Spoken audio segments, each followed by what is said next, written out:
Welcome to the Audiobook Library. You're listening to The Healing Blueprint, Daily Habits for a Healthier You by Jonathan Pierce. Chapter 1, Understanding the Body's Self-Healing Mechanism. Imagine accidentally cutting your finger while chopping vegetables.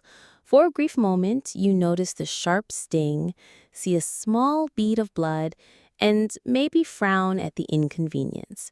But almost immediately, something remarkable happens. Your body takes over. Tiny clotting factors rush to the site to stop the bleeding. White blood cells swarm in to protect against infection, and a quiet, invisible process of tissue repair begins. You don't have to think about it. You don't have to give it instructions. It simply happens. This is the body's self-healing power in action. The human body has evolved over millions of years to recover from injury, fight disease, and adapt to changing environments. This isn't magic, it's biology at its finest, a network of systems working together in perfect coordination. Your immune system acts like a vigilant security guard, identifying and neutralizing threats. Your endocrine system releases hormones to regulate repair and recovery. Your nervous system communicates urgent messages across your body in milliseconds.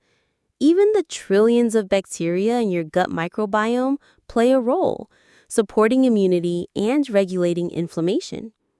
Together, they form the ultimate emergency response team. Consider the common cold. The moment a virus enters your system, your body detects the invader, creates antibodies to fight it, and triggers a rise in body temperature to make it harder for the virus to survive. You might feel tired and achy, but those sensations are signals.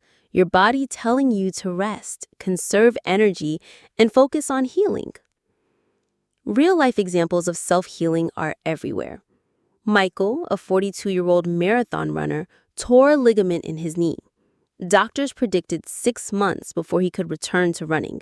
Instead of rushing, he committed to deep rest, quality sleep, and a diet rich in anti-inflammatory foods like salmon, leafy greens, and berries. He practiced gentle yoga to keep his blood flowing without straining the injury. Within 4 months, he was jogging again, and by month 6, he had completed a short race. His recovery wasn't just luck. It was the result of creating the perfect environment for his body to do what it was designed to do. Aisha, a young mother too, faced postpartum depression. While she took the necessary medical advice, she also incorporated small, nurturing habits, daily walks in nature, deep breathing exercises, and regular conversations with supportive friends. She kept a gratitude journal to focus on moments of light in her day. Over time, these actions helped restore her mental and emotional balance. Her story is a reminder that healing is not only physical, it's emotional and mental as well. But healing doesn't always succeed. In our modern lives, we often unknowingly sabotage it. Chronic stress is one of the most damaging factors. When you're under constant pressure, your body produces high levels of cortisol. In short bursts, cortisol helps you respond to danger. But when it lingers in your system for weeks or months, it suppresses your immune function, slows tissue repair, and increases inflammation. This is why people who are stressed for long periods tend to get sick more often and take longer to recover. Poor diet, lack of sleep, and prolonged physical inactivity are equally destructive. Hours of sitting, eating processed food stripped of nutrients, and pushing ourselves to stay awake with caffeine all rob the body of its ability to repair itself efficiently. To truly understand your body's potential, it's worth zooming in to the cellular level. Inside you right now, millions of tiny repairs are happening every second. Fibroblasts are producing collagen to mend tissues. White blood cells are hunting down and neutralizing harmful microbes. Macrophages are cleaning up dead cells and debris. Stem cells, the body's versatile builders, are transforming into whatever specialized cells are needed. Even everyday activities like exercising create small amounts of muscle damage that your body eagerly repairs, making the muscle stronger and more resilient than before. Supporting this intricate system doesn't require extreme measures. It thrives on simple, consistent habits. Quality sleep is one of the most powerful tools. During deep sleep, your body releases growth hormone, essential for cell repair and regeneration. Athletes who increase their sleep from 6 to 8 hours often experience faster recovery times and improved performance. Nutrition is equally important. Foods rich in vitamins A, C, and D, as well as minerals like zinc and magnesium, directly support healing processes. For example, patients recovering from surgery who consume more vitamin C-rich foods often heal wounds faster. Hydration plays its part too. Water carries nutrients to damaged tissues and helps remove waste. And stress reduction is vital. Meditation, slow breathing, or even a simple 20-minute walk in the park can lower cortisol and strengthen immune responses. Healing is also deeply connected to the mind. The placebo effect, where patients experience real improvement from an inactive treatment simply because they believe it will work, shows how thoughts influence biology. This doesn't mean illness is just in your head, but it does mean that mindset can alter your body's chemistry. Cancer patients in laughter therapy programs have demonstrated improved immune markers, suggesting joy and positive emotions can enhance recovery, not as a replacement for medical care, but as a complement to it. Ultimately, you are the chief healer of your body. Your systems are incredibly capable, but you set the conditions in which they operate. Think of yourself as the leader of a skilled team. If you supply them with good food, adequate rest, and a supportive environment, they'll work at their best. If you overload them with stress, starve them of nutrients, and deprive them of rest, even the best team will struggle. Every scar on your skin, every bone that has mended, every illness you've recovered from is proof of your body's quiet dedication. It works without pause, without complaint, day and night, striving to keep you whole. Respect this process. Support it. In the chapters ahead, we'll explore the daily habits that create the strongest foundation for healing. Habits that can transform not just your health, but your entire quality of life. Healing isn't something you have to chase. It's something you allow by aligning your life with the wisdom of your own biology. Chapter 2: The Foundation: Nutrition as Daily Medicine. If your body is the most advanced self-healing machine on Earth, then food is its fuel, its building material, and, when chosen wisely, its daily medicine. Every bite you take either contributes to repair and vitality or feeds inflammation and disease. Hippocrates, often called the father of modern medicine, is credited with saying, "Let food be thy medicine, and medicine be thy food." Centuries later, science continues to confirm what he intuited. The nutrients in your daily meals profoundly shape your health and longevity. Think about your cells for a moment. They're like tiny factories, constantly producing energy, repairing damage, and creating the proteins and enzymes that keep you alive. For those factories to run efficiently, they need raw materials: vitamins, minerals, healthy fats, amino acids, and antioxidants. If you give them what they need, they operate at peak performance. If you don't, they start cutting corners, working slowly, or producing faulty products. Over time, that inefficiency shows up in ways you can feel: fatigue, slow wound healing, recurring infections, and even chronic illness. Let's take Sarah's story as an example. At 35, she was always tired, suffered from frequent headaches, and seemed to catch every cold that went around the office. Her diet consisted mainly of refined carbs, sugary snacks, and coffee. She thought she was simply unlucky with her health. A nutritionist encouraged her to start small, adding a daily breakfast smoothie with spinach, banana, almond butter, chia seeds, and oat milk. Within weeks, she noticed more stable energy levels and fewer headaches. Over months, she replaced processed snacks with nuts and fresh fruit, added colorful vegetables to her lunches, and drank more water. A year later, her coworkers joked that she had a shield against office bugs. Her transformation wasn't due to any magic pill. It was the slow but steady healing power of nutrient-rich food. Modern nutrition science has identified certain foods that actively help the body heal and protect itself. Fatty fish like salmon and mackerel are packed with omega-3 fatty acids, which reduce inflammation, a key factor in conditions ranging from joint pain to heart disease. Dark leafy greens like kale and spinach are loaded with vitamins A, C, and K, supporting immune function and tissue repair. Berries provide antioxidants that neutralize free radicals, unstable molecules that damage cells. Fermented foods like yogurt, kimchi, and sauerkraut feed the beneficial bacteria in your gut, strengthening your immune system from the inside out. On the flip side, some foods can sabotage your healing. Highly processed products loaded with refined sugar cause spikes in blood glucose, leading to inflammation and oxidative stress.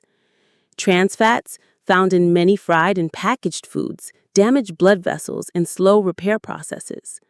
Excessive alcohol dehydrates your tissues, impairs nutrient absorption, and puts extra strain on your liver. Even seemingly harmless habits, like relying heavily on diet sodas, can affect your microbiome, throwing off the balance of good bacteria that help regulate your immune responses. Your relationship with food isn't just biological, it's emotional and cultural. Many people eat not only to satisfy hunger, but also to comfort themselves, celebrate, or connect with others. That's why sustainable change doesn't come from strict, joyless restriction, but from building a positive, flexible approach to eating. Instead of focusing on what to cut out, think about what you can add in. Replacing a bag of chips with roasted chickpeas still gives you a satisfying crunch, but also delivers protein and fiber that support healing. Swapping sugary cereal for overnight oats, topped with berries and nuts, turns breakfast into a powerhouse of vitamins and healthy fats. Meal planning can be a simple but powerful tool for better health.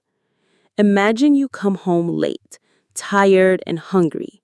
If your fridge is stocked with pre-chopped vegetables, cooked quinoa, and grilled chicken, you're more likely to assemble a nourishing meal in minutes. Without those options, you might reach for instant noodles or fast food. It's not about willpower. It's about setting yourself up for success. That's why many people dedicate a couple of hours on the weekend to preparing food for the week ahead. Hydration deserves its own spotlight here. Water is the medium in which nearly every biological process takes place. It delivers nutrients to cells, flushes out waste products, lubricates joints, and maintains optimal temperature. Even mild dehydration can slow down healing by reducing blood flow to injured tissues. A simple rule of thumb: if you rarely feel thirsty and your urine is pale yellow, you're probably drinking enough. Infusing water with lemon, cucumber, or fresh herbs can make it more appealing without adding sugar. One overlooked aspect of nutrition is timing. When you eat can influence how your body heals and performs. For example, consuming protein within an hour after exercise can speed up muscle repair. Eating your largest meal earlier in the day rather than late at night can improve digestion and reduce the likelihood of acid reflux or poor sleep.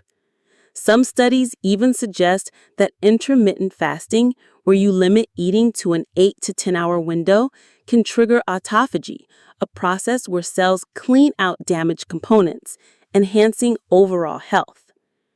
Of course, there's no one-size-fits-all diet. Your ideal nutrition plan depends on factors like age, activity level, health conditions, and even genetics. What's universal, though, is that variety matters. A rainbow on your plate isn't just pretty, it's a visual cue that you're getting a broad spectrum of nutrients. The deep red of tomatoes signals lycopene, which supports heart health.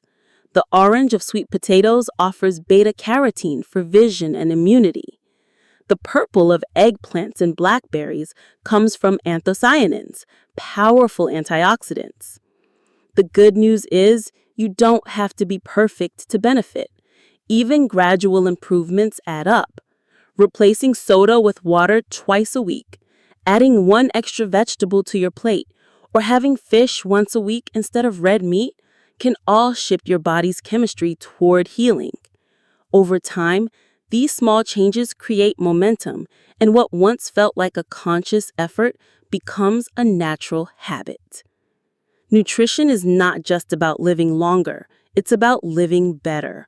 A well-fed body has more energy, recovers faster from stress, and is less likely to develop chronic illness. More importantly, nourishing your body well gives you the freedom to enjoy life more fully, to travel, to play with your kids or grandkids, to wake up feeling capable and alive. Food is both an act of self-care and a form of self-respect. Every meal is a choice. Will you give your body what it needs to heal, or will you burden it with something it has to fight against? When you begin to see food not only as fuel, but as a daily gift to your future self, your relationship with eating changes entirely. In the chapters ahead, we'll explore other pillars of daily healing, including movement, rest, and mental well-being. But nutrition will remain the foundation. Like building a house, no matter how beautiful the walls or roof, if the foundation is weak, the whole structure is unstable.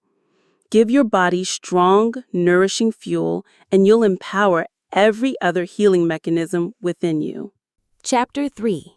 Movement, the body's natural repair signal. Your body was designed to move. Every joint, muscle, and organ evolved in an environment where daily activity wasn't optional. It was survival. Thousands of years ago, humans walked miles each day to gather food, carried heavy loads, climbed, crouched, and sprinted when necessary. Today, many of us live in a reality where we can spend most of our waking hours sitting, in the car, at a desk, on the couch. This shift from an active lifestyle to a sedentary one is one of the most significant threats to modern health. But here's the empowering truth. Movement isn't just about burning calories or staying fit. It's a biological signal that tells your body to heal, strengthen, and adapt. When you move, your muscles contract, your heart pumps faster, and blood circulates more efficiently.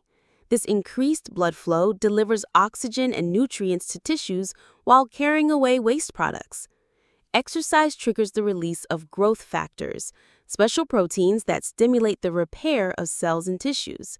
Think of it as turning on the body's internal maintenance crew. Without regular movement, that crew goes on an extended break, and systems slowly begin to degrade. Consider the story of Daniel, a 48-year-old software engineer who had chronic back pain and pre-diabetes.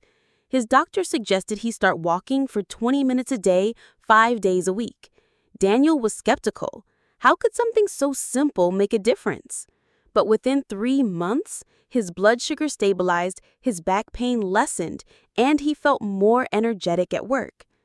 Over the next year, those 20-minute walks turned into weekend hikes and light strength training. By moving regularly, Daniel didn't just lose weight. He restored balance to his metabolism, strengthened his posture, and reignited his body's natural healing systems. Different types of movement stimulate the body in different ways. Aerobic activities like brisk walking, cycling, or swimming strengthen the heart, lungs, and circulatory system. Strength training, using resistance bands, weights, or even your own body weight, builds and maintains muscle mass, which is essential for stability, balance, and metabolic health. Flexibility exercises, like stretching or yoga, keep joints supple and reduce the risk of injury. Balance-focused activities such as Tai Chi train the nervous system to coordinate muscles effectively, reducing falls as you age. Let's break down why movement is such a powerful healing tool. It reduces inflammation. Moderate exercise lowers the levels of inflammatory markers in the body, which is critical for preventing and managing chronic diseases like arthritis, heart disease, and type 2 diabetes. It improves insulin sensitivity. Muscles use glucose for energy. The more you move, the better your body becomes at regulating blood sugar. It strengthens bones. Weight-bearing activities send signals to your bones to hold on to calcium, making them denser and less prone to fractures. It boosts mood and mental clarity. Physical activity increases the release of endorphins and brain-derived neutrophilic factor, BDNF, which supports brain cell growth and resilience. Now, movement doesn't have to be extreme to be effective. Too often, people imagine they need to join a gym, lift heavy weights, or run marathons to see benefits. In reality, small, consistent bouts of movement sprinkled throughout the day can be transformative. This could mean taking the stairs instead of the elevator, doing gentle stretches while your coffee brews, or walking during phone calls. In Japan, there's a practice called Ragyo Taiso, a short morning exercise routine broadcast over the radio that millions of people follow daily. These movements are simple, but the consistent habit has a profound effect on public health. One concept worth embracing is movement snacks. Just as healthy snacks between meals keep your energy stable, short bursts of activity between long periods of sitting keep your body active. Stand up and do 10 squats after an hour of work. Take a 5-minute walk around the block. After lunch, do calf raises while brushing your teeth. These little moments add up over weeks and months, keeping your muscles engaged and your circulation active. Environment plays a big role in whether we move or not. If your living space has comfortable walking paths nearby, a park within reach, or even just a clear corner for a yoga mat, you're more likely to use it. On the other hand, if your home is cluttered and your schedule jam-packed, movement becomes harder to fit in. That's why it's helpful to design your surroundings to encourage activity. Place your workout clothes somewhere visible. Keep a resistance band in your desk drawer. Schedule movement breaks in your calendar as non-negotiable appointments. One of the most fascinating aspects of movement is how it communicates directly with your genes. Certain genes related to repair, growth, and inflammation switch on or off depending on your activity level. For example, when you lift weights, your muscle fibers experience micro tears. Your body responds by repairing those fibers, making them stronger than before, a process called adaptation. This isn't just about aesthetics. Stronger muscles improve insulin sensitivity, joint stability, and brain health through increased blood flow. But what if you have physical limitations or chronic pain? Movement is still possible. It just needs to be adapted. Water-based exercises like aqua aerobics can reduce strain on joints while still building strength. Gentle yoga or Pilates can help improve flexibility and core stability without high impact. Even deep breathing exercises engage the diaphragm and improve circulation in subtle but meaningful ways. The key is to find forms of movement you enjoy and can sustain. Motivation often starts with a goal but thrives on habit. In the beginning, you might need reminders, accountability partners, or a structured plan. Over time, as you feel the benefits, better sleep, improved mood, less stiffness, you'll start to move because your body craves it, not just because it's on your to-do list. One way to keep the process enjoyable is to pair movement with pleasure. Listen to your favorite audiobook while walking, put on upbeat music, and dance while cooking dinner. Join a recreational sports league where the focus is more on fun than competition. When movement feels like play, consistency becomes natural. It's also worth mentioning recovery. Exercise stimulates repair, but that repair happens during rest. Without adequate sleep, hydration, and nutrition, your body can't fully adapt to the stress of physical activity. Think of movement and recovery as two halves of the same healing cycle. Both are essential. In the bigger picture, regular movement is about reclaiming your body's natural rhythms. Our ancestors didn't exercise to get fit, they moved to live. By weaving consistent activity into your day, you send a powerful message to yourselves. This body is alive, capable, and worth maintaining. Over time, those messages accumulate, strengthening not just your muscles and bones, but your confidence and resilience. The healing blueprint isn't about quick fixes. It's about building daily habits that support long-term vitality. Movement is one of the most accessible and rewarding of those habits. Whether you start with a gentle morning stretch, a lunchtime walk, or a twice-weekly strength session, every step counts, literally and figuratively. The most important thing is to begin, and then to keep going, because your future self will thank you for every moment you choose to move today. Chapter 4. Nutrition as Daily Medicine. Your body is constantly rebuilding itself. Every cell, every tissue, every organ you have is in a state of renewal. The raw materials for this process come from the food you eat. In a very real sense, every bite you take is a building block or a stumbling block for your health. Food is not simply fuel, it's information. It tells your body how to function, how to repair, and how to defend itself against disease. The modern food environment is a double-edged sword. On one hand, we have access to more variety than at any other time in human history. On the other, much of what is available is heavily processed, stripped of nutrients, and loaded with additives our ancestors' bodies never had to process. The result? Widespread nutrient deficiencies, inflammation, and a rise in chronic illness. But here's the good news. Small, daily shifts in what you eat can create profound improvements in your health over time. Think of Maria, a 35-year-old teacher who was constantly fatigued and had frequent headaches.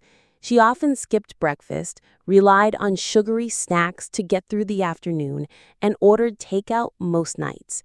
After her doctor suggested she try a food as medicine approach, she made gradual changes, adding a protein-rich breakfast, swapping soda for water, and preparing simple, home-cooked dinners 3 nights a week. Within 2 months, her energy returned, her headaches disappeared, and she felt lighter both physically and mentally. The change wasn't magic. It was biology responding to better input.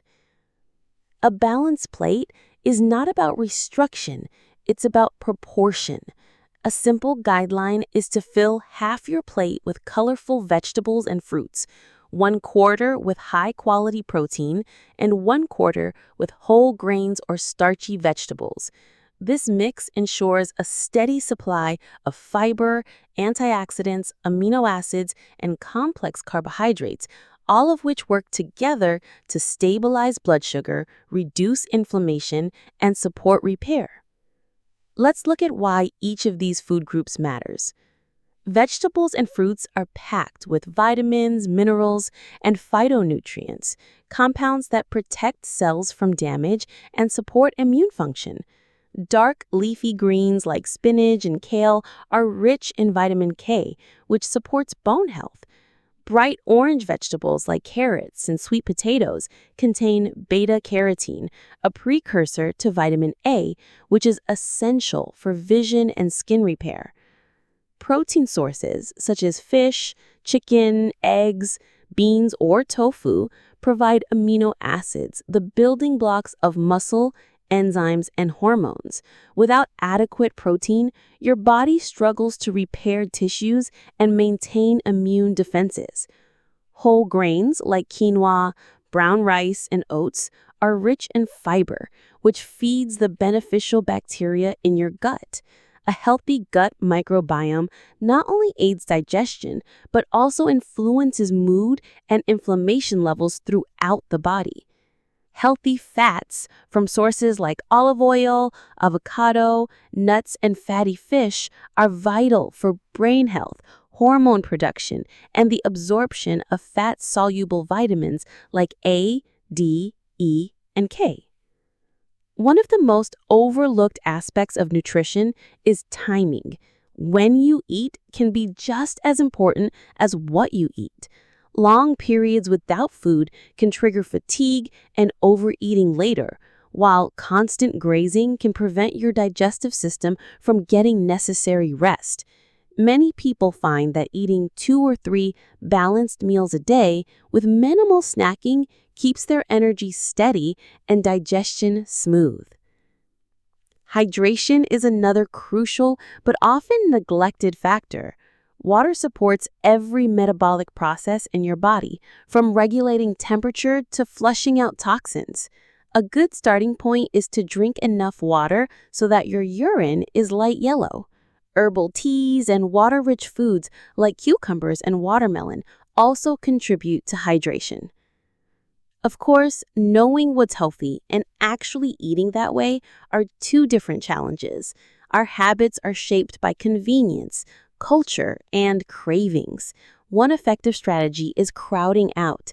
Instead of focusing on what to remove, you focus on adding more nutrient-dense foods. For example, adding a large salad to your lunch might naturally reduce your appetite for chips or sweets.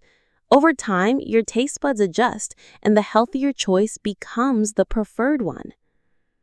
Cooking at home is one of the most powerful tools for improving nutrition. It gives you control over ingredients, portion sizes, and preparation methods. If cooking feels overwhelming, start with simple recipes that take less than 20 minutes. A stir-fry with mixed vegetables and lean protein, a grain bowl with roasted vegetables, or a hearty vegetable soup can all be quick, satisfying, and nourishing. Portion awareness is another subtle but important habit. Many of us have been conditioned to clean our plates regardless of hunger cues. Learning to stop eating when you feel satisfied, not stuffed, can prevent excess calorie intake and improve digestion. Using smaller plates, slowing down to chew thoroughly, and putting utensils down between bites are small adjustments that make a big difference. Sugar deserves special mention. Excess sugar added to the modern diet is one of the most damaging components of the modern diet. It spikes blood glucose, promotes inflammation, and can disrupt hormone balance. That doesn't mean you must eliminate all sweetness from your life. Fruits, for example, contain natural sugars along with fiber and nutrients. But minimizing sugary drinks, candies, and desserts can dramatically improve metabolic health. It's important to acknowledge that nutrition isn't just physical, it's emotional and social too. Food connects us to culture, family, and tradition. A healthy eating plan should be flexible enough to include celebratory meals and comfort foods. But key is moderation, not deprivation. Sharing a slice of cake at a birthday party isn't harmful. Making cake a daily habit is.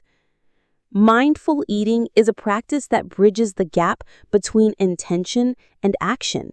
It means paying attention to the flavors, textures, and aromas of your food, as well as your body's hunger and fullness cues. By slowing down and eating without distractions, no phone, no TV, you allow your brain to register satisfaction before you overeat.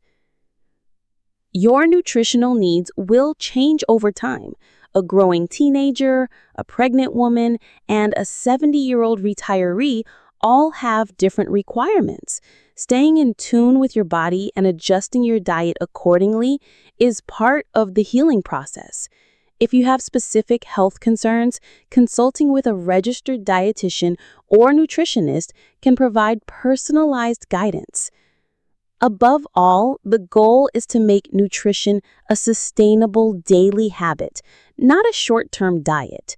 Quick fixes and extreme restrictions often backfire, leading to cycles of deprivation and overeating.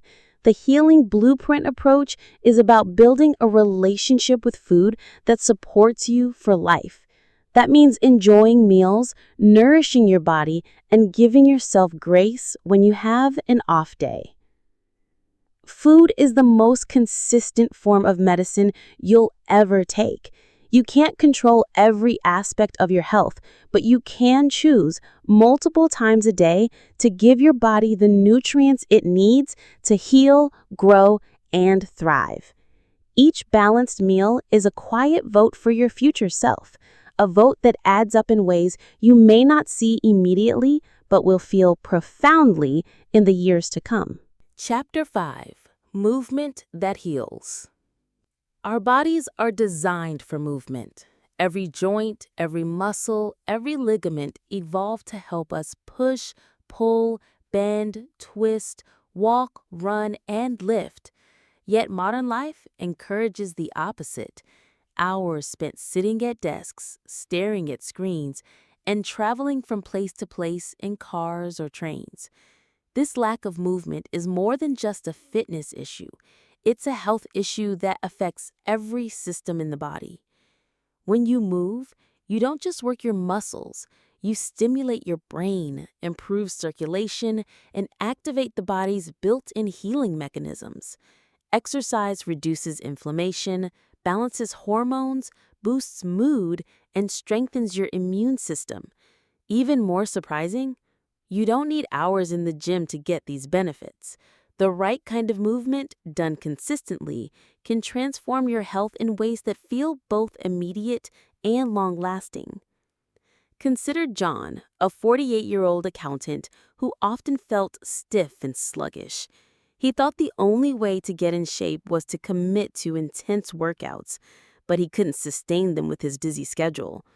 When a friend suggested starting with short daily walks and light mobility exercises, John was skeptical. But after 3 months, he noticed he had more energy, slept better, and his lower back pain, something he had accepted as just part of getting older, had almost disappeared. The healing power of movement comes from variety, consistency, and alignment with your body's needs. Let's break that down. 1. Variety keeps your body balanced. Different types of movement offer different benefits. Cardiovascular activities like walking, swimming, or cycling strengthen your heart and lungs. Strength training, using body weight, resistance bands, or weights, builds muscle, supports joint health, and boosts metabolism. Flexibility and mobility exercises like yoga or stretching keep your muscles supple and your joints moving freely. Balance-focused activities such as Tai Chi or standing on one leg while brushing your teeth train the stabilizing muscles that prevent falls as you age. You don't have to do all of these every day, but weaving them into your weekly routine ensures your body stays well-rounded in its abilities. Too much focus on just one type, like running without stretching or weightlifting without cardio, can lead to imbalances and even injury. 2. Consistency matters more than intensity. Many people start strong with an ambitious workout plan, only to burn out or get injured. Healing movement is about creating a habit you can maintain for the long haul. 10 minutes of movement every day is far better than a single exhausting workout once a week. The magic lies in repetition, not in punishing effort. Small bursts of movement add up. Take the stairs instead of the elevator. Do a few squats while waiting for your coffee to brew. Stretch your shoulders during work breaks. These little actions done regularly are like drops of water carving stone. They create lasting change over time. 3. Listen to your body. Movement that heals is not about pushing through pain. Discomfort from challenge, like feeling your muscles work, is normal. Sharp pain, swelling, or joint strain is a warning sign to stop and adjust. Learning the difference between good effort and harmful stress is essential to building a sustainable routine. Start by checking in with yourself before, during, and after activity. If you feel energized afterward, you're on the right track. If you feel depleted, dizzy, or in pain, your body is telling you to slow down. Practical ways to integrate healing movement into daily life. Morning mobility. Spend 5 minutes gently moving your joints through their full range. Neck circles, shoulder rolls, hip openers, ankle rotations. This wakes up your body and prepares it for the day. Walking meetings. If your job involves phone calls or casual discussions, take them while walking. Even a slow pace helps circulation and mental clarity. Strength snacks. Keep a resistance band in your desk drawer or living room. Do a few sets of rows, presses, or squats whenever you have a few minutes. Stretch before bed. Light stretching or gentle yoga before sleep can reduce tension and signal to your body that it's time to rest. The mind-body connection. Movement doesn't just affect your muscles. It directly impacts your brain. Physical activity increases blood flow to the brain, delivering oxygen and nutrients that enhance focus, memory, and mood. It also stimulates the release of endorphins, the body's natural mood elevators, and reduces stress hormones like cortisol. In fact, research shows that regular exercise can be as effective as medication for mild to moderate depression. This doesn't mean you should replace medical treatment without guidance, but it does highlight the profound role movement plays in emotional well-being. Breaking the all-or-nothing mindset.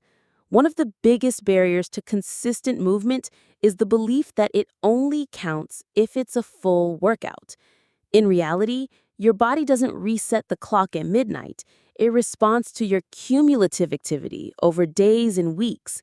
That 5-minute walk you take today still matters even if you didn't make it to the gym. Think of movement like brushing your teeth. You wouldn't skip brushing because you didn't have time for a full dental cleaning. You do what you could to keep things in good condition. The same applies to your muscles, joints, and heart. Overcoming common excuses. I don't have time. Try micro movements, short bursts of activity you can fit into your day. I'm too tired. Paradoxically, gentle movement often boosts energy. Start small. I don't know what to do. Follow a beginner-friendly video, join a class, or ask a trainer for a simple plan. I have an injury. Work with the physiotherapist to find safe movements that support healing. Celebrating progress. Tracking your activity can help you see how far you've come. You might jot down your daily movement in a journal or use a fitness app. More importantly, celebrate how you feel. Better sleep, improved mood, or less stiffness are signs that your body is responding positively. Remember, the goal isn't perfection, it's participation. Every time you choose to move, you're investing in your future mobility, independence, and quality of life. Movement is one of the most accessible healing tools you have.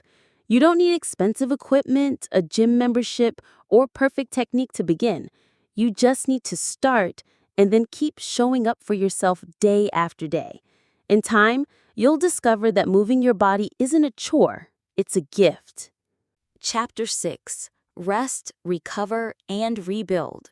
In our fast-paced world, rest often feels like a luxury. We push through fatigue, fuel ourselves with caffeine, and convince ourselves that sleep is for the weak. Yet the truth is the opposite. Sleep and recovery are not signs of weakness. They are the foundations of strength. Without them, even the best nutrition, exercise, and mindset practices cannot fully work their magic.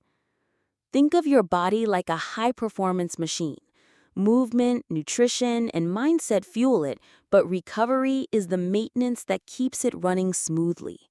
Without adequate rest, your energy drains, your immune system weakens, and your mental clarity suffers. Recovery isn't simply about doing nothing. It's about allowing the body and mind the space they need to repair, adapt, and grow stronger. Why rest is non-negotiable. During sleep, your body performs essential housekeeping. Cells repair themselves, muscles recover from the stress of exercise, and the brain consolidates memories and processes emotions.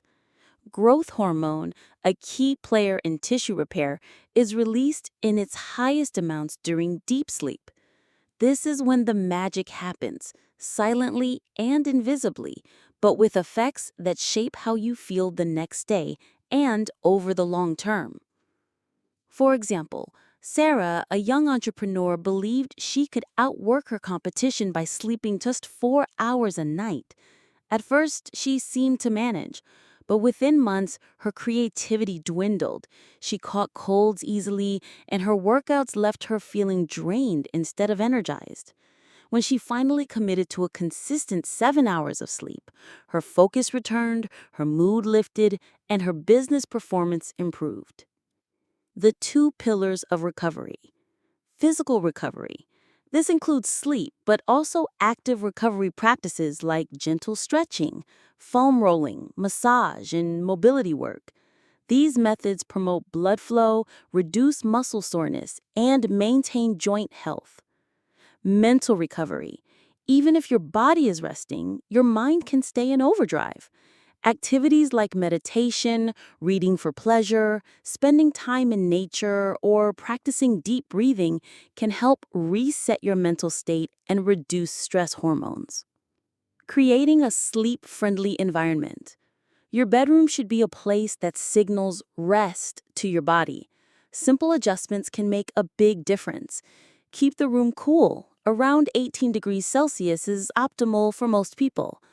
Minimize light exposure by using blackout curtains or an eye mask. Reduce noise with earplugs, white noise machines, or soothing sounds. Remove or silence electronics that might disrupt your rest. The power of pre-sleep rituals. A consistent wind-down routine helps signal to your brain that it's time to transition from alertness to rest. This might include dimming the lights an hour before bed, avoiding screens, sipping herbal tea, journaling your thoughts, or doing light stretches. One effective method is the 10-3-2-1-0 rule. 10 hours before bed, avoid caffeine. 3 hours before bed, avoid heavy meals and alcohol. 2 hours before bed, finish work or stimulating tasks. 1 hour before bed, turn off screens. 0 is the number of times you hit snooze in the morning. Naps, the underrated recovery tool. Short naps, 10 to 20 minutes, can restore alertness and improve performance without causing grogginess. They're especially helpful if you've had a late night or need an afternoon energy boost. Just avoid long naps late in the day as they can interfere with nighttime sleep. Listening to your recovery needs. Your body speaks in subtle ways. Persistent soreness, irritability, difficulty concentrating, and the lack of motivation can all be signs you need more rest. In training, this is known as overtraining syndrome, but it applies to all aspects of life. Burnout doesn't just happen at the gym, it happens at work, in relationships, and in creative pursuits. Sometimes the most productive thing you can do is take a step back.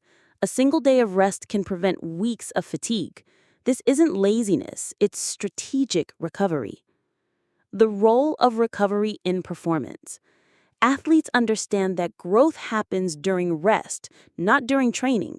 Lifting weights creates micro tears in muscle fibers. Rest allows those fibers to repair, becoming stronger than before. The same principle applies to mental performance. Your brain needs downtime to synthesize information, make creative connections, and solve problems. This is why some of the world's greatest breakthroughs, scientific discoveries, artistic inspirations, and life-changing ideas have come not during intense work sessions, but in moments of relaxation or even dreams. Active recovery days. On days when you're not doing intense exercise, choose activities that keep you moving without taxing your body. This could be a leisurely walk, gentle yoga, swimming, or stretching. Active recovery promotes circulation, helps flush out metabolic waste, and keeps you from feeling stiff. Mindful rest in a distracted world. True rest isn't just lying on the couch scrolling through your phone. Digital devices keep your mind stimulated and can prevent you from fully recharging. Try scheduling pockets of tech-free time in your day, even if it's just 20 minutes, to let your mind truly reset. Recovery as a long-term investment. Think of rest as part of your health savings account. Every good night's sleep, every moment of mindfulness, every recovery day adds to your body's reserves. Over time, this bank of recovery pays dividends in the form of resilience, sharper thinking, and a stronger immune system. Putting it all together. To create a healing blueprint that lasts, balance your active habits, nutrition, movement, learning with intentional rest. Start small. Commit to 1 extra hour of sleep. Add a weekly active recovery day, or set aside 5 minutes daily for deep breathing. As you integrate these practices, you'll notice a shift. You'll wake with more energy, think more clearly, and handle challenges with greater ease. Recovery isn't the pause between the real work, it's the quiet force that makes all your efforts count. In the end, health is not built in the moments of effort alone. It's built in the spaces between, when you rest, recover, and allow your body and mind to rebuild. And that is how you create a life that is not only healthier, but also more sustainable and fulfilling. Chapter 7. Food as Medicine. They say we are what we eat, but the truth goes even deeper. What we eat becomes the building blocks of our cells, the fuel for our organs, and the silent medicine that works in the background to keep us alive. The concept of food as medicine isn't new. Hippocrates, the father of medicine, famously said, "Let food be thy medicine, and medicine be thy food." Yet in our modern world of processed snacks, fast meals, and sugar-laden drinks, we often forget that every bite is either feeding health or feeding disease. When you think about medicine, you might picture pills, injections, or hospital visits. But your body's first line of defense against illness is built every day, quietly, through your diet. Food can reduce inflammation, strengthen the immune system, and repair damaged tissues.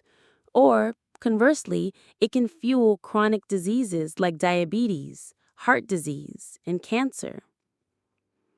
Take the case of Laura, a 42-year-old teacher from Boston. For years, she struggled with joint pain, low energy, and recurring migraines. She tried various medications, each offering temporary relief but no lasting change.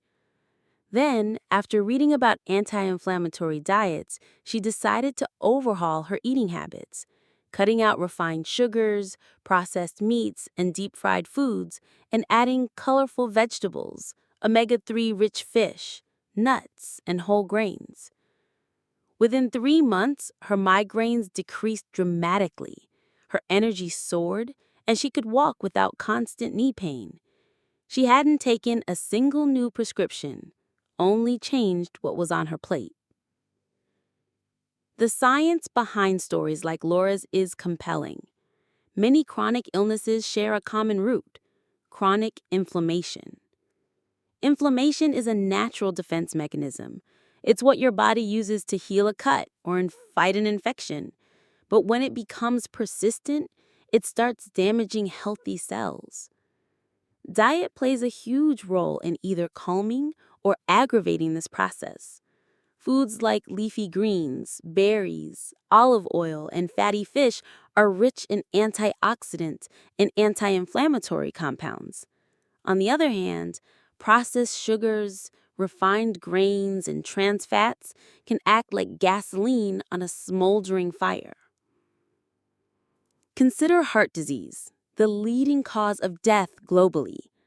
The American Heart Association notes that diets rich in whole foods, fruits, vegetables, whole grains, lean proteins, and healthy fats can lower cholesterol, reduce blood pressure, and improve blood vessel function. One large-scale study published in The Lancet found that people who ate at least 5 servings of fruits and vegetables per day had a significantly lower risk of heart attack compared to those who rarely did. The nutrients in these foods, potassium, fiber, vitamin C, and flavonoids, act like tiny mechanics, repairing and maintaining the delicate machinery of your cardiovascular system. Food also acts as medicine for the brain. Omega-3 fatty acids found in salmon, sardines, walnuts, and flax seeds have been shown to improve memory and reduce the risk of depression. Dark leafy greens packed with folate and vitamin K may slow cognitive decline as we age. In one study from Rush University, older adults who ate 1 serving of leafy greens a day performed as if they were 11 years younger in memory tests compared to those who rarely ate them. Imagine that. A simple salad could be part of your brain's anti-aging plan. But food's healing power isn't only about adding the right things. It's also about removing the harmful ones. Think of your body like a garden. To make flowers thrive, you must water and nourish them, but you also need to pull out the weeds. Ultra-processed foods, with long ingredient lists full of unpronounceable additives, act like weeds. They crowd out the nutrients your body needs and can trigger oxidative stress, a process that damages cells at the molecular level. Cutting back on such foods can give your body the breathing space to heal. If the science feels overwhelming, here's a simple way to start seeing food as medicine. Look at your plate and imagine the journey each bite will take. Will it calm inflammation or stir it up? Will it repair your cells or stress them further? This mental habit shifts eating from an act of convenience to an act of care. For example, the traditional Mediterranean diet, often hailed as one of the healthiest in the world. It's not a fad. It's a centuries-old way of eating, centered on vegetables, legumes, fruits, whole grains, fish, and healthy fats like olive oil. Populations following this diet have lower rates of heart disease, certain cancers, and even Alzheimer's disease.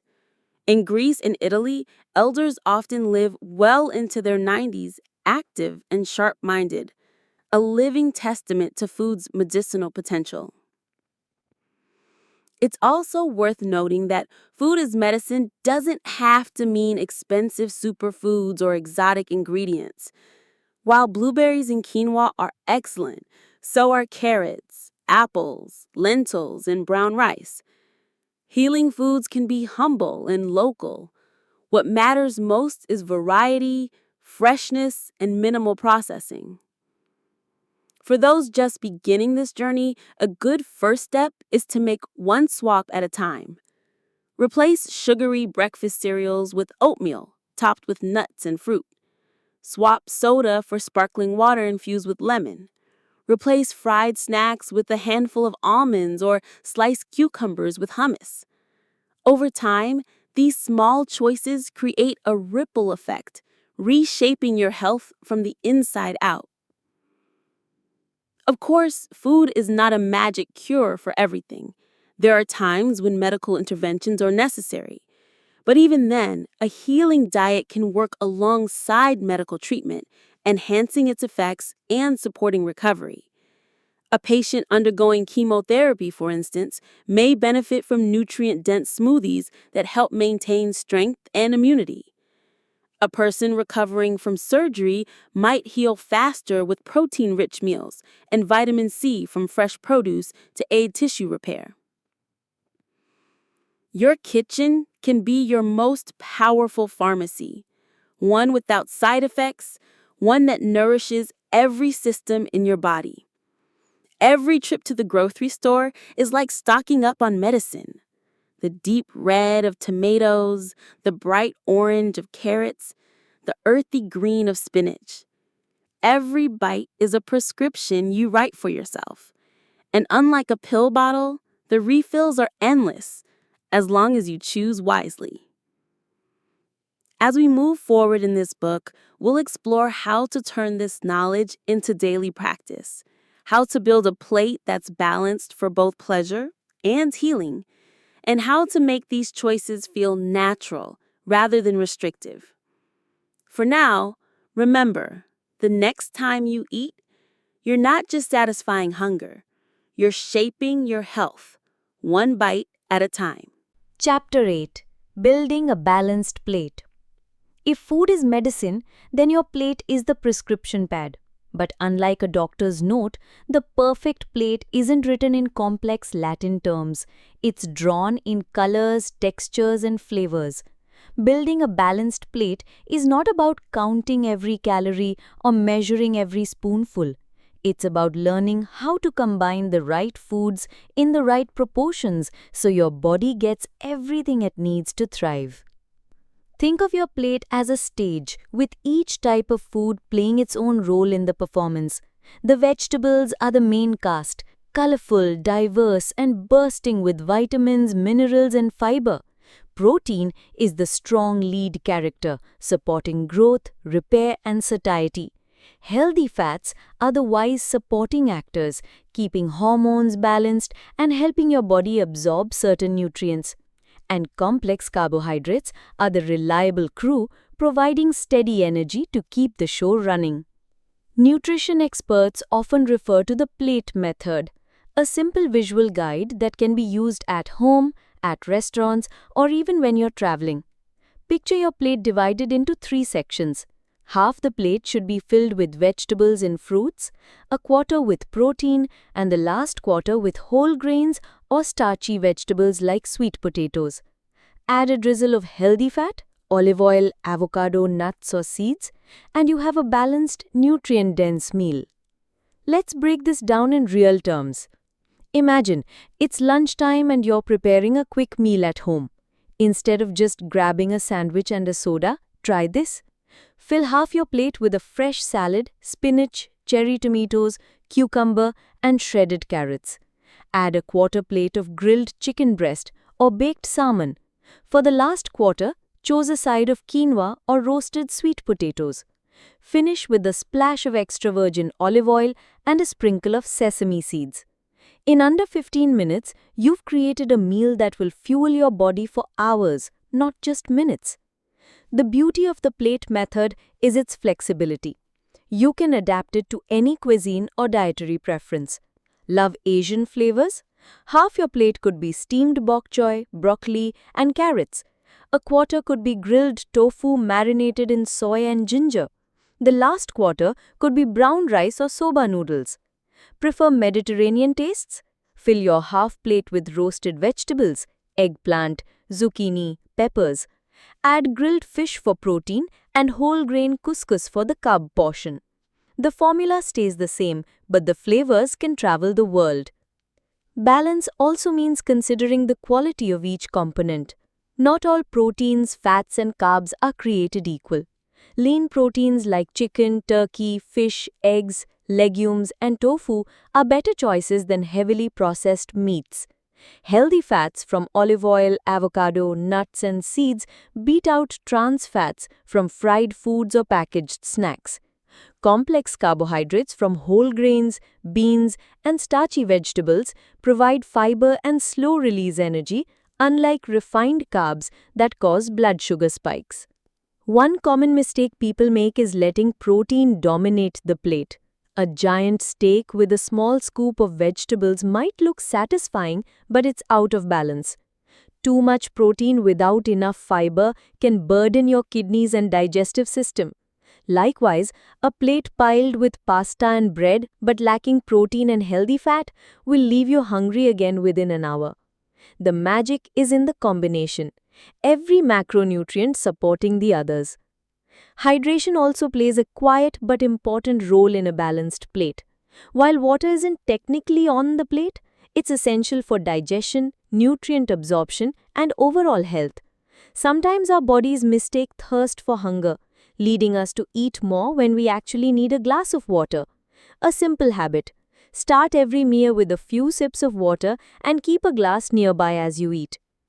For those who feel overwhelmed with meal planning, here's a practical trick. Build your plate around vegetables first. Instead of asking, what meat should I have or what carb do I want, start with, what vegetables will I eat today? This small shift automatically increases your nutrient intake and helps control portions of higher calorie foods. Let's look at a real-life example. James, a busy father of two, used to grab takeout for lunch almost every day. His meals often consisted of a large portion of white rice, fried meat, and a sugary drink. He felt sluggish by mid-afternoon and relied on coffee to stay awake. After learning the plate method, he started packing his own lunches. Roasted vegetables and chickpeas for half the plate, grilled chicken or boiled eggs for protein, and a small serving of brown rice or whole grain pita for the carbs. Within weeks, he noticed fewer afternoon crashes, better focus, and even gradual weight loss without ever counting calories. It's also worth mentioning that a balanced plate can help control cravings. When your body receives the nutrients it needs, it's less likely to scream for snacks. A meal with enough protein and fiber stabilizes blood sugar levels, preventing the energy dips that make you reach for candy or chips. Of course, perfection isn't the goal.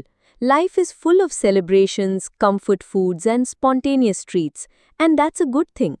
A balanced plate isn't about restriction, it's about creating a foundation that can support occasional indulgence without harm. If you enjoy pizza on Friday night, balance it out with a big salad or roasted vegetables on the side. If you're at a birthday party, savor the cake but pair it with fruit and water instead of soda.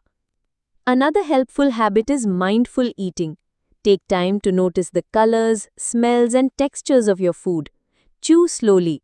This not only improves digestion but also helps your brain register fullness, reducing the chance of overeating. In fact, research from Harvard shows that people who practice mindful eating often consume fewer calories and make healthier food choices over time. Finally, building a balanced plate is about consistency, not one perfect meal. Your body doesn't need every nutrient in every single bite. It needs balance over days and weeks. Think of your diet like a puzzle. Some meals will be heavy on vegetables, others on protein. But as long as the pieces fit together overall, you'll be nourishing yourself well. When you start seeing your plate as a tool for self-care, eating becomes less about restriction and more about empowerment. You're no longer at the mercy of cravings or convenience. You're actively choosing what will make you feel your best. And over time, those choices will shape not just your body, but your energy, mood, and long-term health. The next time you sit down to eat, take a moment to look at your plate. Is it colorful? Is it balanced? Is it built to support the life you want to live? If the answer is yes, you're already taking powerful steps towards a healthier you, one plate at a time. Chapter 9. Smart Grocery Shopping for Better Health. The journey to a healthier you often begins not in the kitchen, but in the grocery store.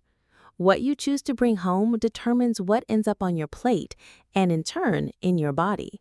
Smart grocery shopping is not just about saving money. It's about creating an environment where making the healthy choice becomes the easy choice. Picture this. You open your fridge and see fresh greens, colorful peppers, a bowl of berries, cooked quinoa, and grilled chicken ready to go. Suddenly, preparing a healthy meal doesn't feel like a chore. It's simply the natural thing to do. Now imagine the opposite. Your fridge holds only soda, leftover pizza, and half a bottle of ketchup. Which scenario sets you up for success? The foundation of smart grocery shopping is planning. Walking into a store without a plan is like wandering into a forest without a map. You'll probably get lost, and you might end up somewhere you didn't want to be. Before you shop, take 10 minutes to jot down the meals you want to prepare over the next few days. Write a list of the ingredients you need, grouped by category: produce, protein, grains, dairy, pantry staples.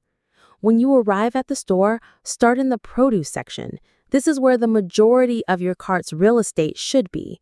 Fill it with a variety of colors: leafy greens, bright oranges, deep purples, vibrant reds. Each color represents a different set of nutrients. For example, orange vegetables like carrots and sweet potatoes are rich in beta-carotene, which supports eye health. Dark leafy greens like kale and spinach provide iron and folate.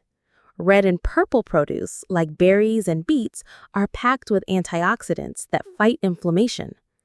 Next, head to the protein sources. This could mean fresh fish, lean cuts of poultry, eggs, tofu, beans, or lentils. If you eat meat, aim for cuts with less visible fat. For seafood, choose wild-caught options when possible, as they often contain fewer contaminants. If you're plant-based, explore the variety of legumes available. Chickpeas, black beans, and lentils can be used in soups, salads, or even homemade veggie burgers.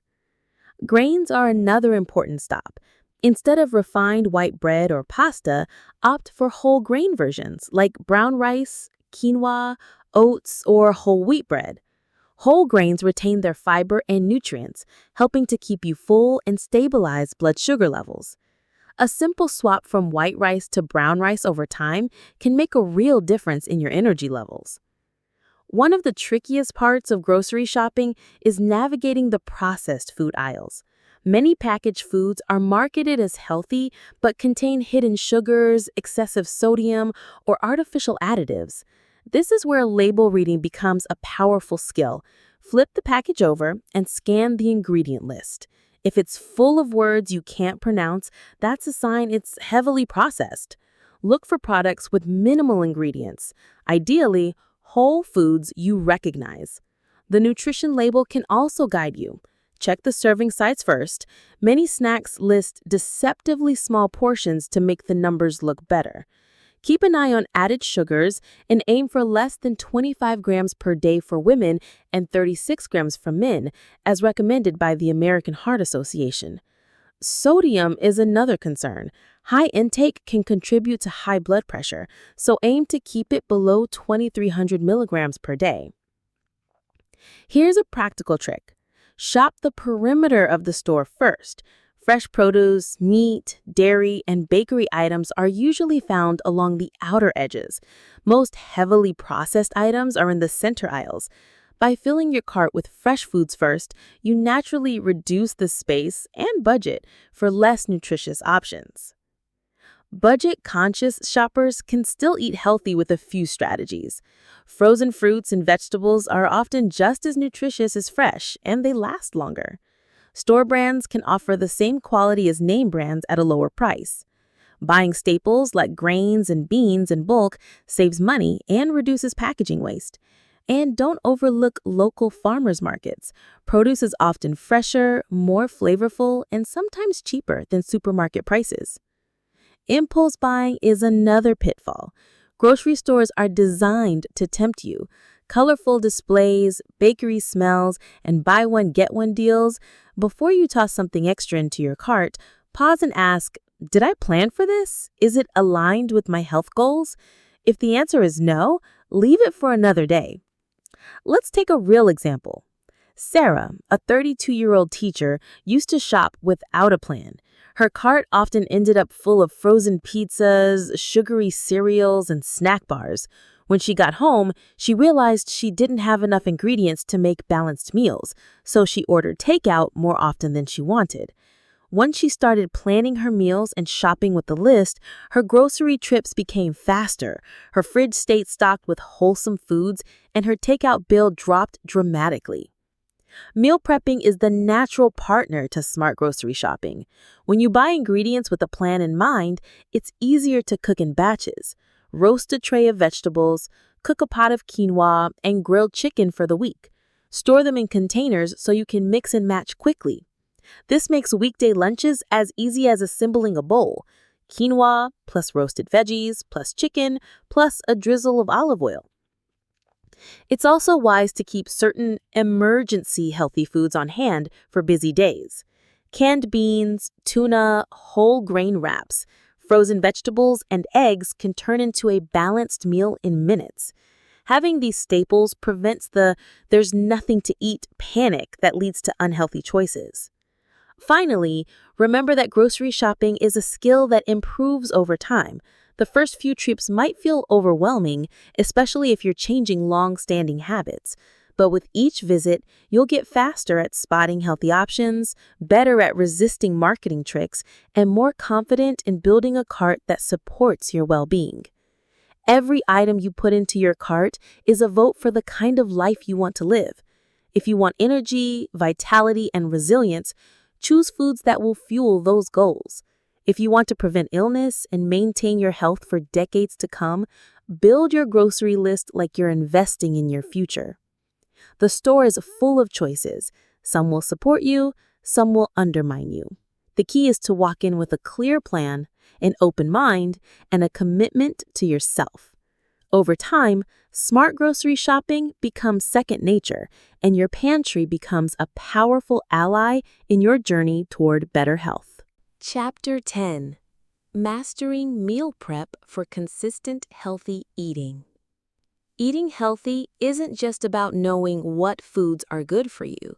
It's about making those foods the default choice in your daily life. That's where meal prep comes in. When you take the time to prepare nutritious meals ahead of time, you eliminate the frantic "what's for dinner" scramble, reduce reliance on unhealthy last-minute options, and save both money and mental energy. Think of meal prep as setting yourself up for future success. Imagine coming home after a long day at work and finding a fridge filled with ready-to-eat salads, pre-cooked proteins, and neatly labeled containers. All you have to do is reheat, assemble, and enjoy. No chopping vegetables at 8 p.m., no waiting 45 minutes for delivery, and no guilt from grabbing the easiest, least healthy option. The first step in mastering meal prep is choosing a system that fits your lifestyle. There's no one right way. Some people prepare entire meals for the week, while others focus on prepping ingredients so they can mix and match on the fly. If you enjoy variety, you might roast a tray of mixed vegetables, cook a pot of quinoa, grill some chicken, and wash fresh greens, then combine them differently each day. If you prefer the comfort of ready-to-go meals, you might portion out lunches and dinners in containers so you can just grab one when it's time to eat. Planning is key. Set aside time, perhaps Sunday afternoon or a quiet weekday evening, to map out the week ahead. Write down the meals you want to have and list all the ingredients. This not only makes grocery shopping smoother, but also ensures you're not missing crucial items when it's time to cook. A sample plan might look like breakfasts: overnight oats with berries, spinach omelet, Greek yogurt with honey. Lunches: quinoa salad with roasted vegetables, lentil soup, turkey wraps. Dinners: grilled salmon with steamed broccoli, chicken stir-fry, chickpea curry. Once your plan is in place, streamline your prep session. Start with tasks that take the longest, such as roasting vegetables or cooking grains. While they're in the oven or on the stove, wash and chop raw vegetables for salads or snacks. Cook proteins in batches. Bake several chicken breasts, pan-sear fish fillets, or prepare a pot of beans. The goal is to maximize your time by working on multiple things at once. Proper storage can make or break your meal prep.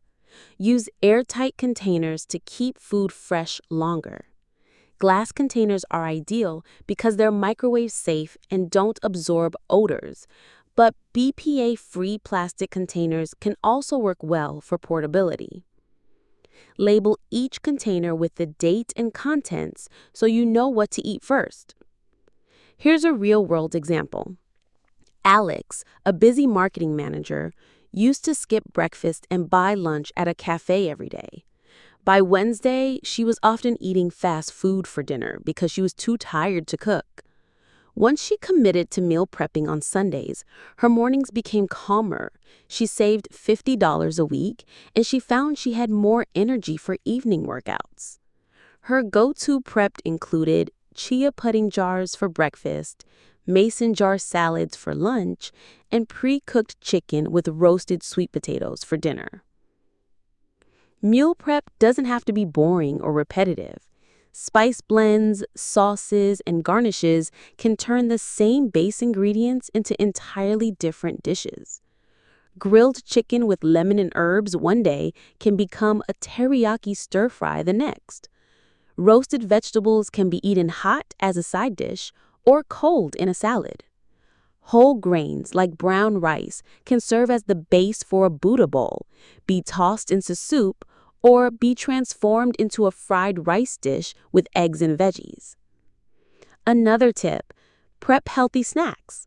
Cut fruit, vegetable sticks with hummus, boiled eggs, or small portions of nuts can prevent the mid-afternoon slump from sending you towards sugary treats. Keep these snacks at eye level in your fridge or pantry so they're the first thing you see. Freezer-friendly meals are also a game changer. Many dishes, soups, stews, casseroles, and even breakfast burritos can be made in large batches and frozen for later. This is especially useful for weeks when you know you'll have little time to cook. Just remember to portion them out before freezing so you can thaw only what you need. One common concern is that meal prepping takes too much time. In reality, investing a couple of hours once or twice a week can save you 10 or more hours of cooking and cleaning throughout the week. It also reduces decision fatigue, the mental drain of having to decide what to eat multiple times a day. With prepared meals, the decision is already made. You just eat. If you're new to meal prep, start small.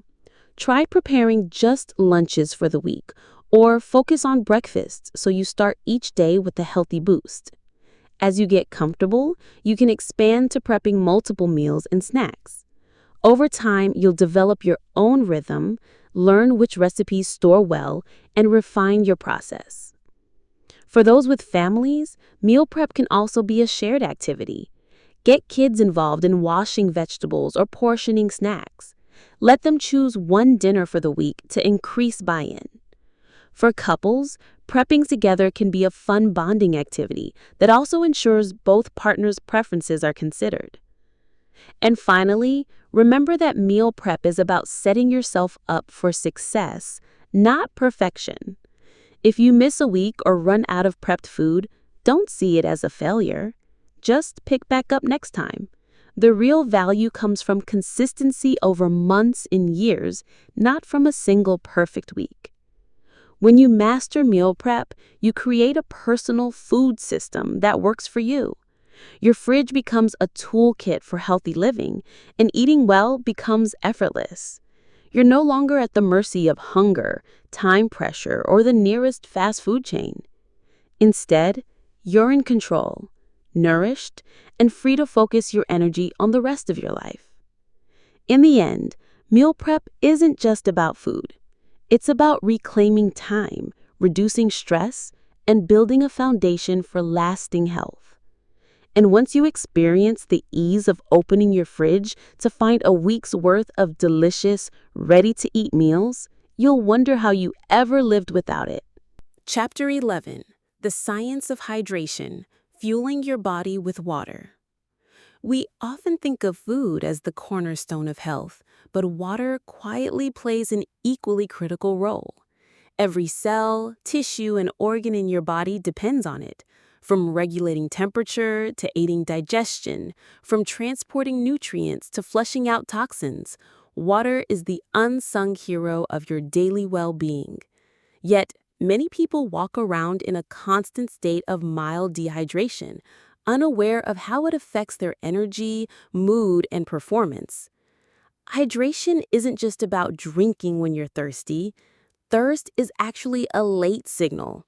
By the time you feel it, your body has already lost a noticeable amount of fluid. Mild dehydration can cause headaches, fatigue, difficulty concentrating, and even a dip in mood. In fact, studies show that losing just 1 to 2% of your body's water can impair cognitive function and physical performance. Let's start with the basics. How much water do you really need? The classic 8 glasses a day is a decent general guideline, but hydration needs vary widely depending on your age, activity level, diet, climate, and overall health. Athletes, for example, may need significantly more, while people who consume lots of fruits and vegetables, which contain water, may need slightly less. A more tailored approach is to drink enough so that your urine is pale yellow, not clear, not dark. Timing matters too. Rather than chugging large amounts infrequently, aim to sip water steadily throughout the day. This ensures a consistent supply for your body's processes and reduces the risk of overhydration, which, while rare, can dilute important electrolytes. Start your morning with a glass of water before coffee or tea. This replenishes fluids lost during sleep and jumpstarts your metabolism. Keep a water bottle at your desk or in your bag as a visual reminder to drink. Hydration goes beyond plain water. Foods and beverages contribute to your daily intake, with fruits like watermelon, oranges, and strawberries being over 90% water. Vegetables such as cucumber, lettuce, and zucchini are also excellent sources. Herbal teas, milk, and even soups count toward hydration. While coffee and tea contain caffeine, a mild diuretic, moderate consumption doesn't significantly dehydrate you. Sugary drinks, on the other hand, should be limited. They can spike blood sugar and don't quench thirst effectively. Electrolytes, minerals like sodium, potassium, and magnesium, are another piece of the puzzle. They help maintain fluid balance, muscle function, and nerve signaling. For most people, a balanced diet provides enough electrolytes without special drinks. However, after intense workouts, long hikes, or illnesses involving vomiting or diarrhea, replenishing electrolytes becomes essential. In these cases, coconut water, electrolyte tablets, or sports drinks, in moderation, can help. Here's a real-world scenario. Marcus, a software engineer, often complained of afternoon headaches and mental fog. He assumed it was due to screen time or a lack of sleep. After tracking his water intake for a week, he discovered he was drinking less than a liter a day. By simply increasing his water consumption to about 2.5 liters, spread evenly over the day, his headaches disappeared, his focus improved, and he even noticed better digestion. Temperature and environment can silently influence hydration needs. On a hot, humid day, your body loses more fluids through sweat, even if you don't notice it. At higher altitudes, you breathe faster and lose water through respiration. Air-conditioned or heated indoor environments can also be dehydrating. This means your water needs can spike in summer heat waves, during ski trips in the mountains, or even after a day in a climate-controlled office. If you find plain water boring, there are ways to make it more appealing without adding unnecessary sugar. Infuse it with slices of lemon, cucumber, or berries. Brew herbal teas and chill them for a refreshing drink. Try sparkling water for variety. Having appealing options increases the likelihood you'll drink enough. Hydration is particularly important during physical activity. Drinking before, during, and after exercise supports endurance, reduces the risk of cramps, and speeds recovery. A good rule of thumb is to drink 500 milliliters, about 17 ounces, 2 hours before exercise, sip small amounts every 15 to 20 minutes during, and replace fluids afterward. For workouts under an hour and moderate conditions, water is enough. For longer or more intense sessions, consider adding electrolytes. Hydration also impacts skin health. While water alone won't erase wrinkles or replace a solid skincare routine, proper hydration supports skin elasticity and helps maintain its natural barrier. Dehydrated skin can appear dull, feel tight, and be more prone to irritation. Over time, consistently drinking enough water contributes to a healthier, more resilient complexion. For those who struggle to remember to drink water, small habits can make a big difference. Set reminders on your phone. Use a large bottle marked with time goals such as finish by 10 a.m. or halfway by 2 p.m. Pair drinking water with an existing habit. For instance, every time you check your email, take a sip. These cues make hydration almost automatic. Of course, too much water can be harmful, though this is rare for healthy adults. Overhydration or hyponatremia occurs when the balance of electrolytes in your blood is diluted. This is more likely during endurance events if large amounts of water are consumed without electrolyte replacement. Listen to your body and aim for balance rather than extremes. In essence, hydration is a form of preventative medicine you can practice daily. It's simple, affordable, and profoundly effective. Whether you're an athlete, an office worker, or someone juggling family life, staying adequately hydrated can improve how you feel, think, and perform. And the best part, unlike fad diets or complicated routines, this habit is accessible to everyone. The next time you reach for a drink, remember, water is not just a filler. It's the medium through which every vital process in your body operates. By making hydration a daily priority, you're not just quenching thirst, you're fueling your body's ability to heal, perform, and thrive. Chapter 12. Sleep as the Ultimate Recovery Tool.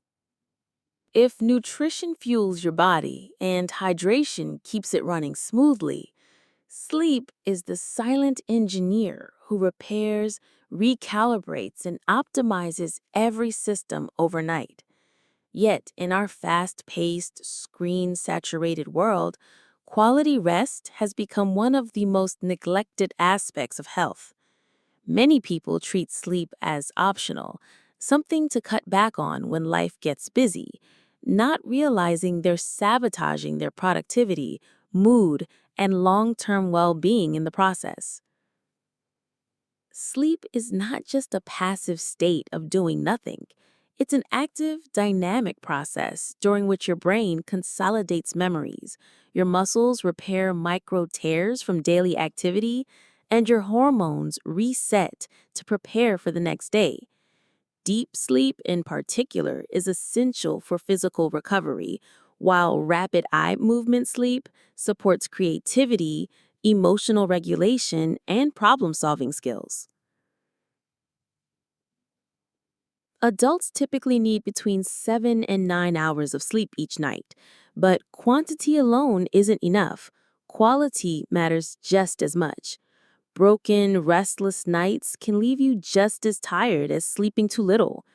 Sleep quality is shaped by factors like room temperature, light exposure, bedtime routines, and even what you eat and drink in the hours before bed. One common disruptor is excessive exposure to blue light from phones, tablets, and laptops in the evening. Blue light suppresses melatonin, the hormone that signals to your body it's time to wind down.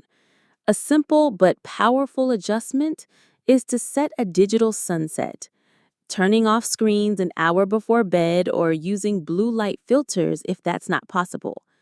Reading a physical book, journaling, or listening to calming music can help signal to your brain that sleep is near.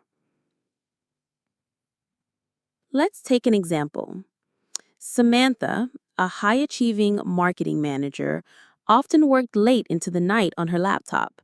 She slept for 8 hours, but still woke up groggy, relying on coffee to get through the day. After learning about the effects of blue light and late-night stress, she started shutting down electronics at 10 p.m., dimming her lights and replacing her last work emails with a short meditation. Within 2 weeks, she noticed deeper sleep, more morning energy, and a significant drop in her mid-afternoon slump.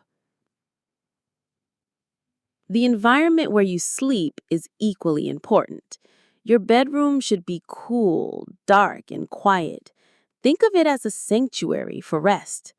Blackout curtains can block out unwanted light, white noise machines can mask traffic sounds, and a comfortable mattress and pillow can make the difference between tossing and turning and sleeping soundly. Even small tweaks, like lowering your thermostat by a couple of degrees or investing in breathable sheets, can have a noticeable impact. Your daily schedule also plays a role. Going to bed and waking up at consistent times helps regulate your circadian rhythm, the body's internal clock. This rhythm governs not just sleep, but also hormone release, digestion, and alertness. While it's tempting to sleep in on weekends to catch up, large shifts in your schedule can leave you feeling jet-lagged come Monday. Aim for a wake-up time that varies by no more than an hour between weekdays and weekends. What you consume before bedtime can either help or hinder your sleep. Caffeine is obviously a stimulant, but many underestimate its lingering effects. It can stay in your system for up to 8 hours. Alcohol, while sedating at first, can fragment your sleep and reduce time spent in restorative stages. Heavy meals too close to bedtime may cause discomfort, while sugary snacks can spike and crash blood sugar during the night. On the flip side, herbal teas like chamomile or valerian root can promote relaxation, and foods rich in magnesium, such as almonds or bananas, may help muscles unwind. Physical activity supports better sleep, but timing matters. Exercising regularly, even moderate movement like brisk walking, can improve sleep quality, but intense workouts too close to bedtime can raise core temperature and adrenaline, making it harder to fall asleep. Morning or early afternoon exercise tends to be most beneficial for nighttime rest. Another key factor is managing stress. Mental tension doesn't just affect your mood, it keeps your nervous system in a state of alertness that's incompatible with restful sleep. Mindfulness practices, deep breathing exercises, or gentle stretching before bed can help switch the body into rest and digest mode. Some people find it helpful to keep a notepad by the bed, to jot down thoughts or to-do lists, preventing mental clutter from spiraling into insomnia. Sleep debt, the accumulated shortfall from insufficient rest, can't be fully repaid with 1 or 2 nights of extra sleep. Chronic deprivation has been linked to a weakened immune system, weight gain, increased risk of heart disease, and even reduced lifespan. In the short term, it impairs judgment, slows reaction times, and diminishes creativity. That's why protecting your nightly rest should be as non-negotiable as eating or exercising. Consider the story of Daniel, a delivery driver who regularly worked split shifts, getting only 5 to 6 hours of sleep at night. He thought he was functioning fine until a minor accident on the job jolted him into realizing how fatigued he'd become. After rearranging his schedule to prioritize at least 7 hours of uninterrupted sleep, his alertness improved, his mood stabilized, and he even noticed better digestion and fewer colds. Technology can help if used wisely. Wearable devices now track sleep stages and patterns, offering insights into how your habits affect rest. While these tools aren't perfectly accurate, they can highlight trends, such as waking up frequently after late-night snacks, that help you make adjustments. But remember, The goal isn't to obsess over numbers, it's to cultivate consistent restorative rest. So tonight, think of sleep as your most valuable appointment. Guard it fiercely, prepare for it intentionally, and honor it daily. Your energy, clarity, and resilience will thank you in ways no shortcut can match. Chapter 13. Movement as Medicine. If sleep is your nightly reset button, movement is your daily dose of vitality. In the same way medicine treats illness and promotes recovery, regular movement strengthens the body, balances the mind, and protects against future health problems. And here's the good news. Movement doesn't have to mean grueling hours in the gym or complicated workout plans.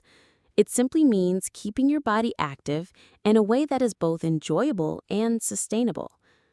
Modern life has quietly engineered much of our movement out of the day. Many of us wake up, commute in a car or train, sit at a desk for hours, and unwind in front of a screen. While this pattern may feel normal, our bodies were designed for motion, bending, stretching, lifting, walking, running. Prolonged stillness is like slowly turning down the dimmer switch on your health, making you weaker, stiffer, and more prone to disease over time. Science has consistently shown that physical activity reduces the risk of heart disease, type 2 diabetes, depression, certain cancers, and even cognitive decline. It improves circulation, strengthens bones, boosts immunity, and enhances your body's ability to regulate blood sugar. But beyond the biological benefits, movement is also a natural mood enhancer. Exercise triggers the release of endorphins, those feel-good chemicals that can turn a stressful day into one you can manage with ease. Consider Maria, a freelance graphic designer who spent nearly 10 hours a day seated. She often complained of back pain and brain fog. At first, the idea of exercising felt intimidating, so she started small, setting a timer to stand and stretch every 45 minutes, taking short walks around her neighborhood, and doing 10-minute online yoga sessions in the morning. Within a month, her back pain eased, she slept better, and her creativity at work noticeably improved. She hadn't joined a gym or run a marathon. She simply began moving more throughout her day. One key shift is to see movement as medicine you take in small, consistent doses, rather than an occasional, high-intensity event. Short bursts of activity, like climbing stairs instead of taking the elevator, walking to a store instead of driving, or doing a quick set of push-ups during a work break, accumulate into powerful health benefits over time. That being said, structured exercise still has an important place. A balanced movement routine typically includes 3 components: cardiovascular activity, walking, cycling, swimming, dancing, to keep your heart and lungs healthy; strength training, body weight exercises, resistance bands, or free weights, to maintain muscle mass, bone density, and metabolic health; and flexibility and mobility work, stretching, yoga, Pilates, to keep joints supple and prevent injuries. It's worth noting that you don't need to be an athlete to do any of these. A brisk walk with a friend can count as cardio. Lifting grocery bags can serve as resistance training. Stretching before bed can support mobility. The key is regularity. Timing also matters. Morning workouts can energize you for the day ahead, while evening sessions can help shake off stress from work. Some people prefer breaking activity into smaller chunks, 15 minutes here, 20 minutes there, which can be just as effective as a single long session. The best schedule is the one you'll actually stick to. There's also the psychological benefit of choosing movement you genuinely enjoy. If you hate running, forcing yourself onto a treadmill is unlikely to last. Maybe you prefer hiking in nature, playing basketball with friends, or taking dance classes. When movement feels like play instead of punishment, consistency becomes effortless. Let's look at another real-world case. James, a retired teacher, had been advised by his doctor to improve his cardiovascular health. He dreaded the idea of working out, so instead he started gardening for an hour each morning and joined a community Tai Chi group twice a week. Not only did his blood pressure improve within 6 months, but he also made new friends and found himself looking forward to his sessions. The best exercise, as James discovered, is the one you enjoy enough to keep doing. For those with busy schedules, technology can help bridge the gap.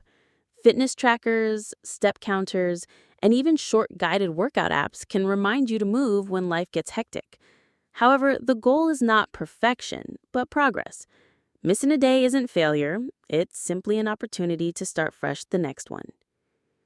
Movement is also deeply connected to mental health. Studies have shown that as little as 20 minutes of moderate activity can significantly improve mood and reduce anxiety. Physical activity encourages your brain to release brain-derived neurotrophic factor, which supports learning, memory, and overall cognitive function. In this way, moving your body can also mean sharpening your mind. And movement doesn't have to be formal exercise at all. Dancing while cooking, playing with your kids, walking your dog, cleaning your house energetically, or taking the long way to get somewhere all count. These incidental forms of activity often go overlooked, but they are part of a healthy, active lifestyle. One often overlooked component of movement is posture. Sitting or standing with proper alignment reduces strain on muscles and joints and helps you breathe more efficiently. Small adjustments, like keeping your shoulders relaxed, engaging your core when standing, and ensuring your computer screen is at eye level, can prevent chronic pain and improve your energy throughout the day. For those recovering from injury or living with chronic conditions, movement must be adapted, but it remains essential.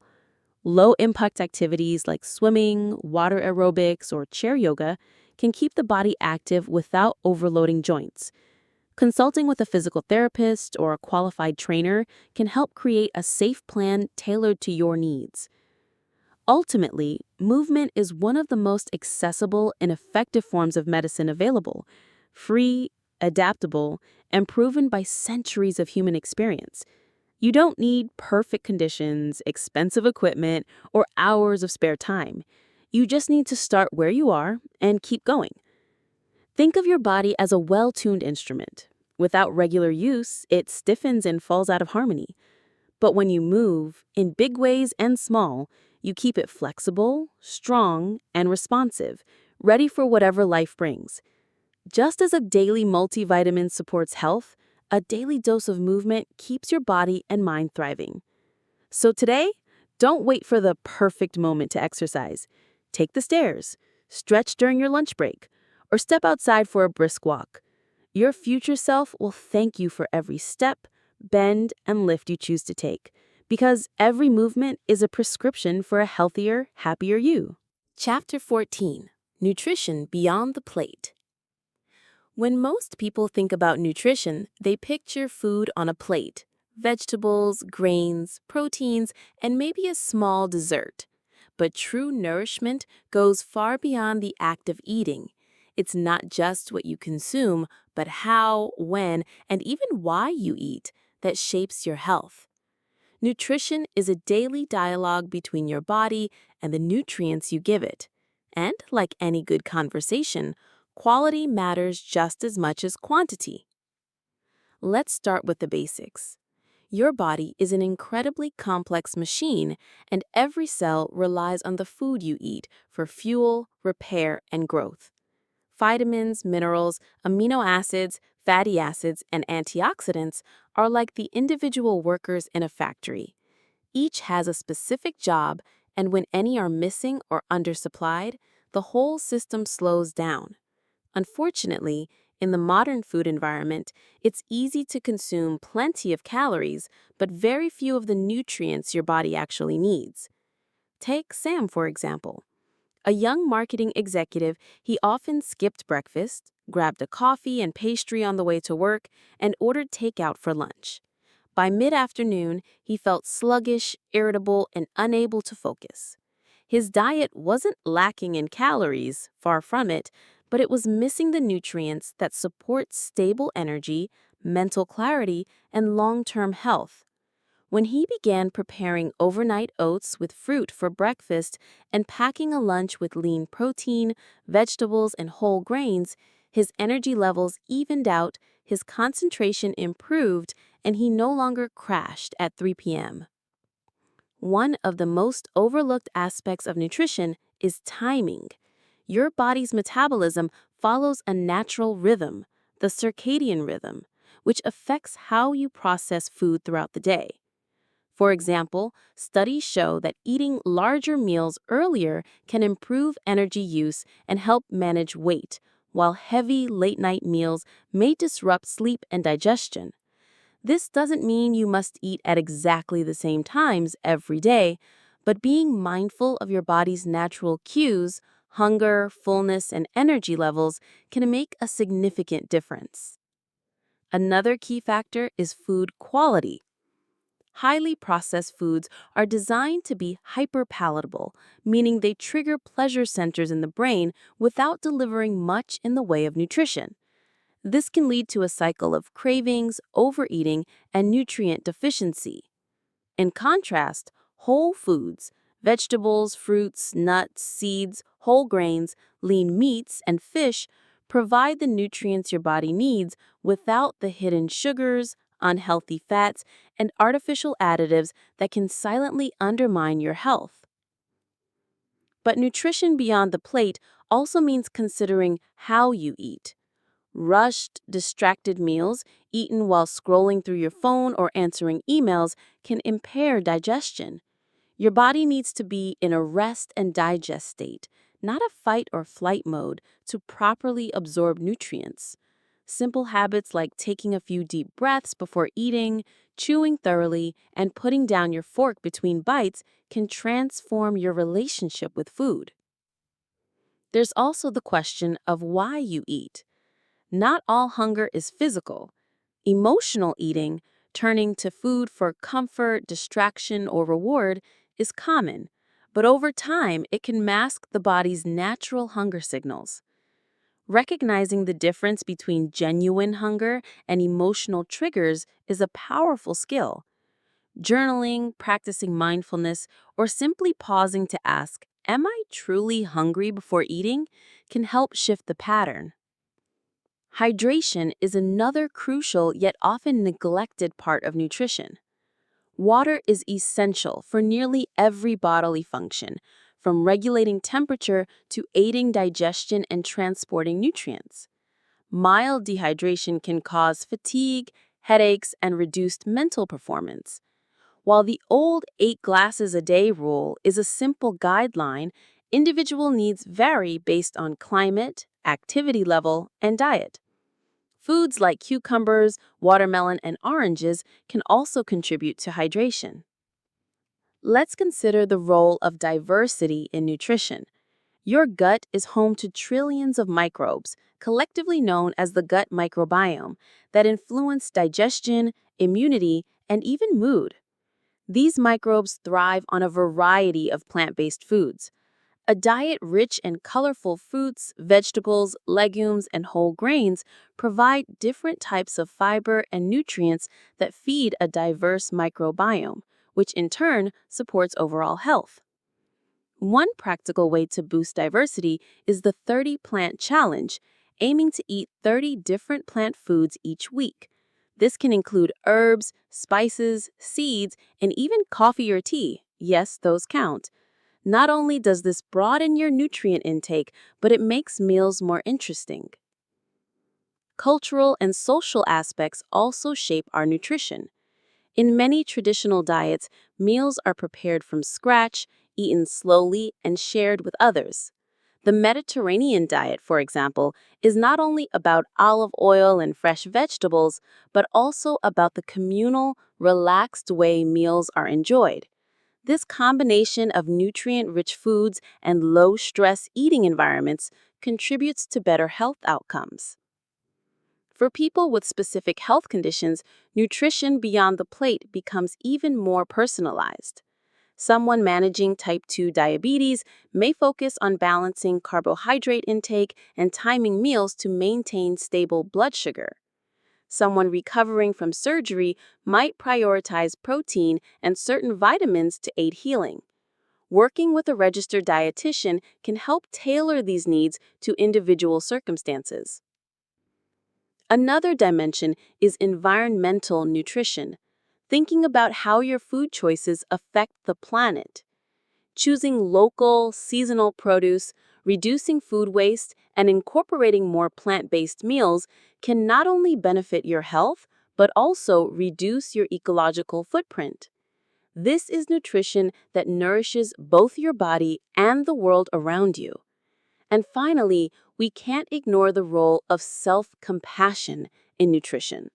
Striving for perfect eating often backfires, leading to guilt, stress, and an unhealthy relationship with food. A more sustainable approach is the 80-20 principle, aiming for nutrient-rich whole foods most of the time while allowing flexibility for occasional treats without guilt. Think of your nutritional choices as a long-term investment. Every balanced meal, every mindful bite, every moment you choose water over soda is a deposit into your health account. Over time, these small deposits grow into substantial health benefits: stronger immunity, steadier energy, sharper thinking, and reduced risk of chronic illness. Nutrition beyond the plate isn't about a strict diet or trendy rules. It's about cultivating awareness, variety, and balance in a way that fits your lifestyle.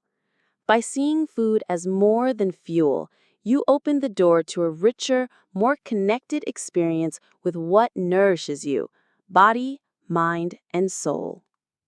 So the next time you sit down to eat, remember, it's not just about filling your stomach.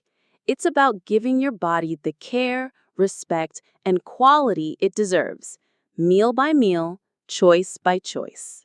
Chapter 15: Rest and Recovery, the Overlooked Essentials. In a culture that celebrates hustle and productivity, rest is often mistaken for laziness, and recovery is treated as a luxury rather than a necessity. Yet the truth is simple. Your body cannot grow stronger, heal, or function at its best without periods of rest. It's in those quiet, unassuming moments, the pauses between effort, that the most powerful rebuilding takes place. Think about exercise. When you lift weights, run, or push yourself physically, you're actually creating tiny micro tears in muscle fibers. This might sound damaging, but it's the first step toward getting stronger. The catch? That rebuilding only happens during rest. Without adequate recovery, muscles remain in a stressed state, performance plateaus, and injury risk climbs. This principle extends far beyond physical activity. Mental work, emotional stress, and even the simple act of digesting a meal require recovery time.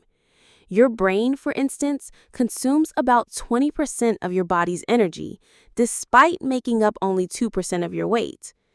After hours of intense concentration, neural pathways need downtime to consolidate information, solve problems subconsciously, and prepare for the next challenge. That's why moments of doing nothing can actually make you more productive. Consider Mia, a university student who prided herself on late-night study marathons. She would push herself until 3 a.m., fueled by coffee, only to wake up groggy and forget half of what she'd read. When she reluctantly began prioritizing 7 hours of sleep and taking short breaks during study sessions, her grades improved, her mood stabilized, and she retained information far more effectively. It wasn't more work that made the difference, it was better recovery. Sleep is, without a question, the cornerstone of recovery. During deep sleep, your body releases growth hormone, repairs tissues, strengthens the immune system, and clears waste products from the brain through a process known as the glymphatic system. Chronic sleep deprivation, on the other hand, impairs decision-making, slows reaction time, weakens immunity, and even disrupts appetite regulation, leading to overeating and weight gain. Quality sleep isn't just about the number of hours. The consistency of your sleep schedule, the darkness and quiet of your environment, and your pre-sleep habits all play crucial roles. Blue light from screens can delay melatonin release, making it harder to fall asleep. Caffeine can linger in your system for up to 8 hours, disrupting rest. Even late-night heavy meals can impair deep sleep. A practical strategy is to create a wind-down routine, dimming lights, avoiding stimulating activities, and perhaps engaging in light stretching or reading a physical book before bed. Recovery also includes active rest, gentle movement that promotes circulation without overloading the body. Practices like yoga, tai chi, walking in nature, or light swimming encourage blood flow to muscles, help flush out metabolic waste, and calm the nervous system. These activities keep the body engaged without tipping it into the stress zone. Then there's the often overlooked element of mental recovery. Just as your muscles tire from overuse, so does your mind. Cognitive fatigue can manifest as irritability, poor focus, or a sense of mental fog. Short breaks, sometimes as little as 5 to 10 minutes every hour, can dramatically improve concentration. This could be as simple as standing up, stretching, or gazing out of a window to let your eyes rest from screens. Emotional recovery is equally important, especially in a world where many people face constant notifications, news alerts, and social media comparisons. Chronic exposure to emotional stress can keep the body in a heightened state of alert, raising cortisol levels and affecting everything from sleep quality to digestion. Setting boundaries with technology, practicing mindfulness, or even scheduling no-phone hours each day can help restore balance. Nutrition, surprisingly, also plays a role in recovery. After physical exertion, muscles need both protein for repair and carbohydrates to replenish glycogen stores. Certain micronutrients, like magnesium and vitamin C, support muscle relaxation and tissue healing. Hydration helps transport nutrients to cells and remove waste products, speeding recovery. This is why athletes often talk about fueling for recovery. What you eat after exertion matters as much as the activity itself. Breathing techniques can also be powerful recovery tools. Slow diaphragmatic breathing signals the parasympathetic nervous system, the rest and digest mode, to activate. In just a few minutes, this can lower heart rate, reduce blood pressure, and calm the mind. Athletes, musicians, and even corporate leaders have adopted breathwork routines to enhance performance and speed recovery from stress. It's worth noting that recovery doesn't always mean inactivity. In fact, a complete absence of movement can sometimes slow healing. The key is balance. Alternating periods of higher intensity with periods of lower intensity, and recognizing when your body is asking for rest. This requires listening closely to your own signals. Muscle soreness, persistent fatigue, irritability, or a drop in performance are all signs that more recovery may be needed. One of the biggest challenges people face is guilt. In a society that values constant productivity, taking a break can feel like falling behind. But recovery is not lost time. It's an investment.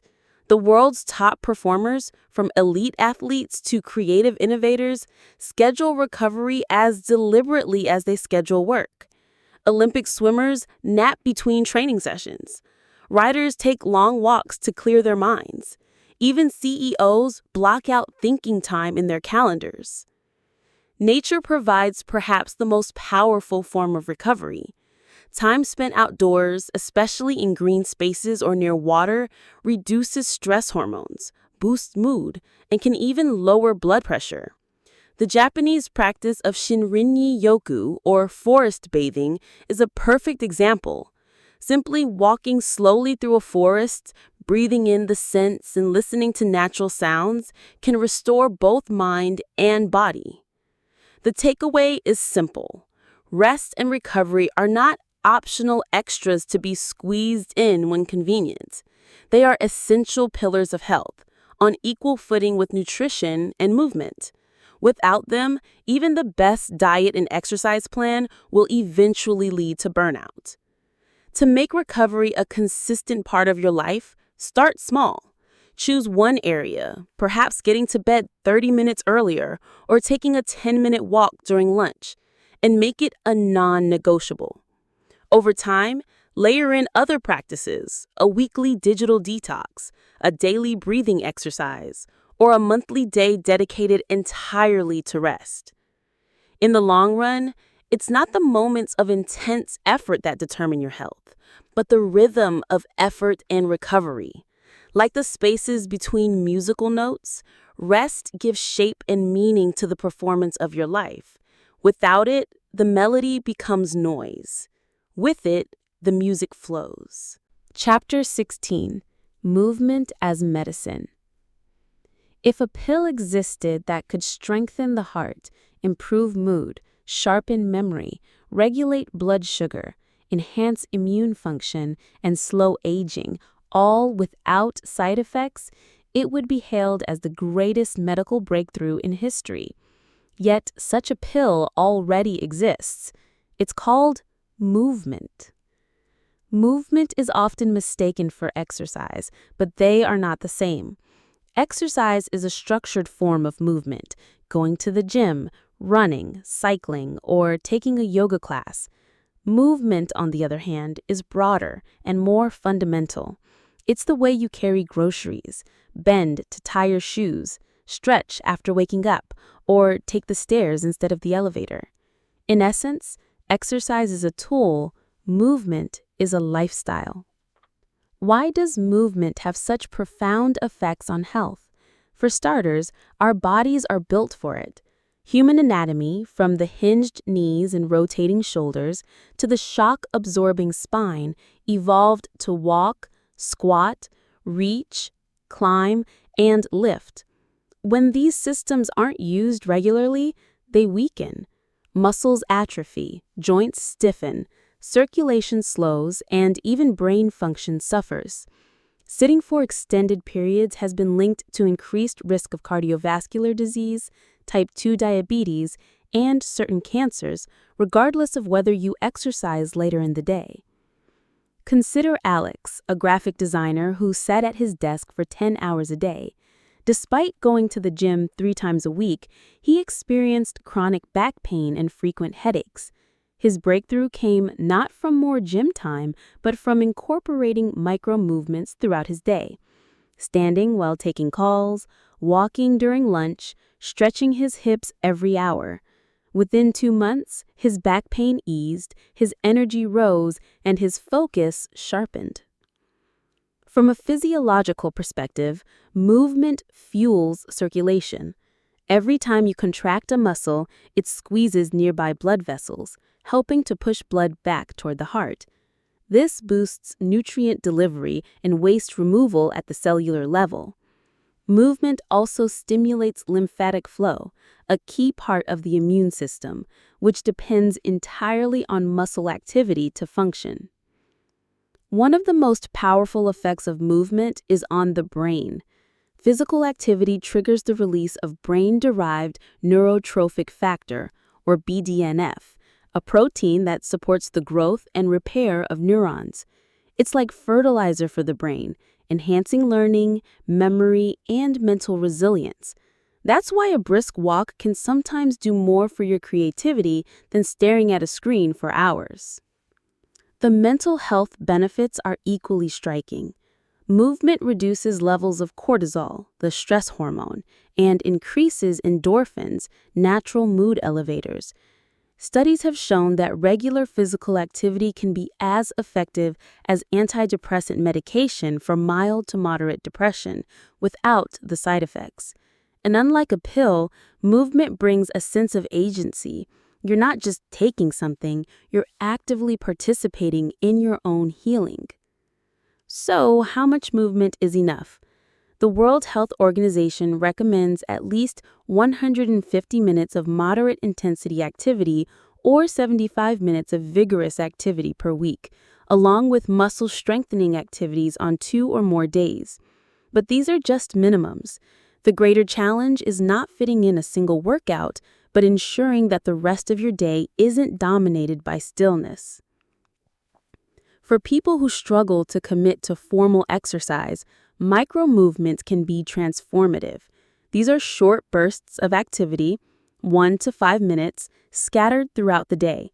Examples include doing 10 squats while waiting for your coffee to brew, stretching your arms overhead after sending an email, or walking in place while watching a video.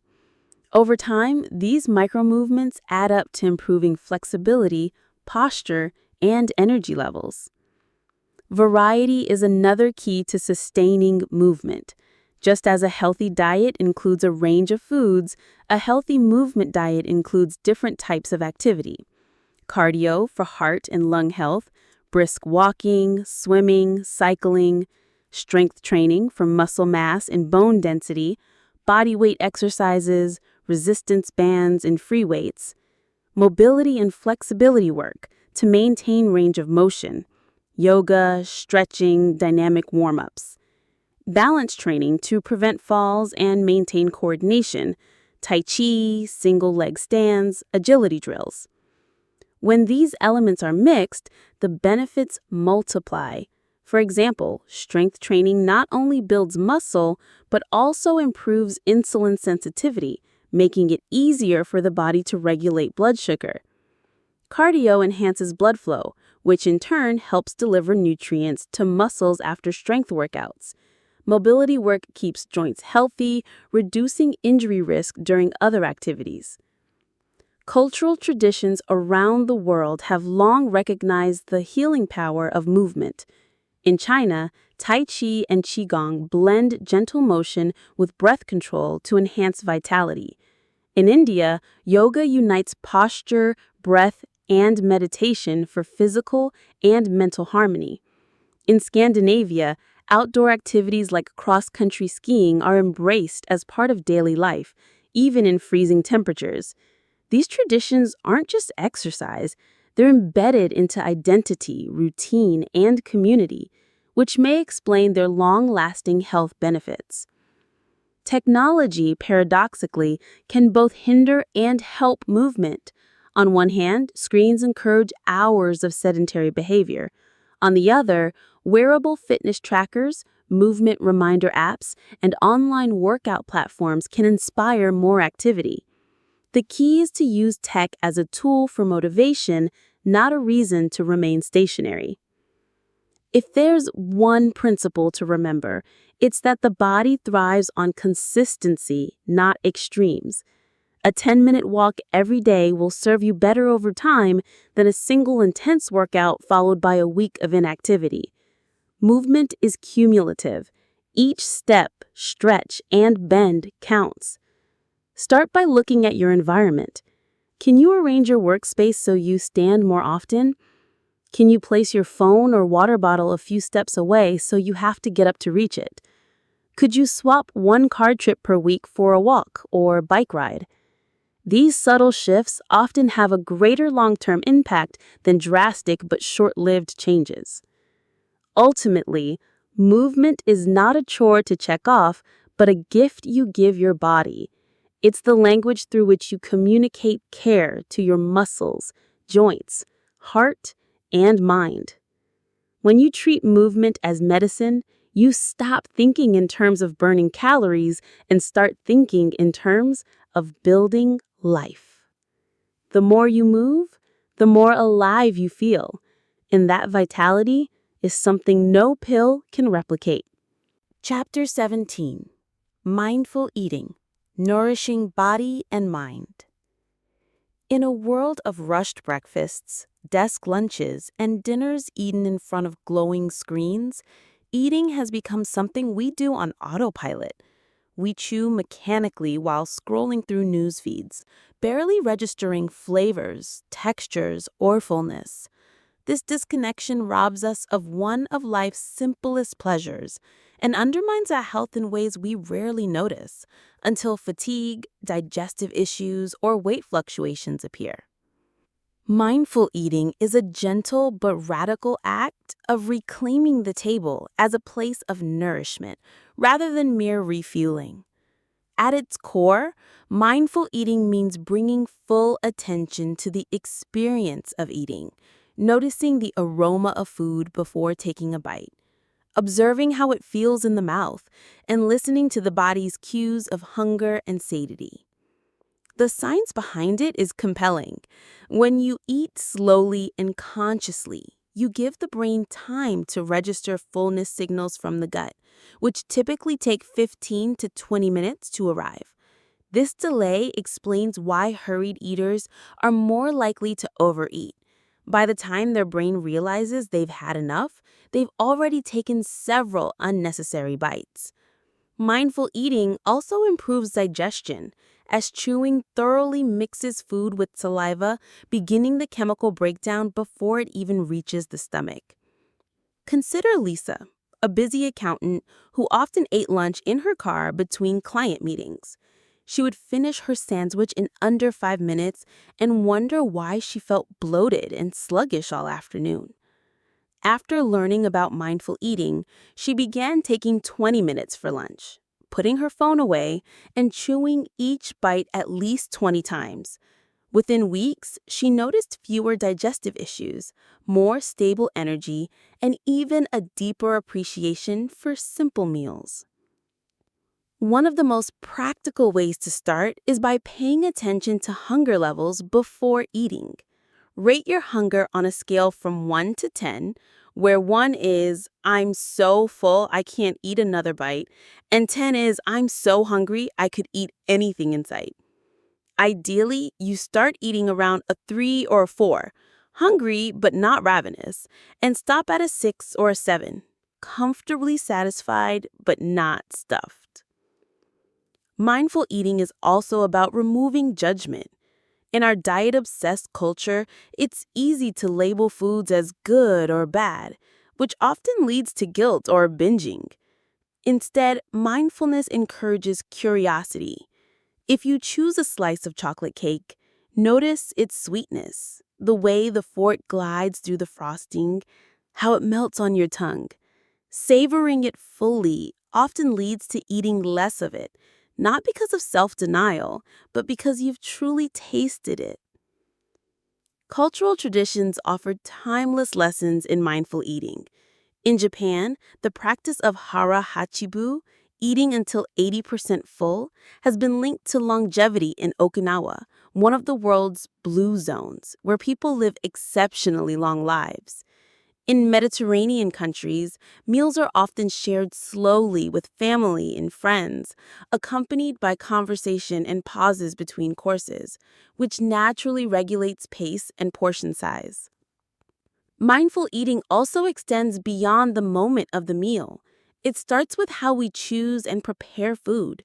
Selecting fresh produce at a market, washing vegetables, or stirring a pot of soup can all be moments of connection with what will eventually nourish you.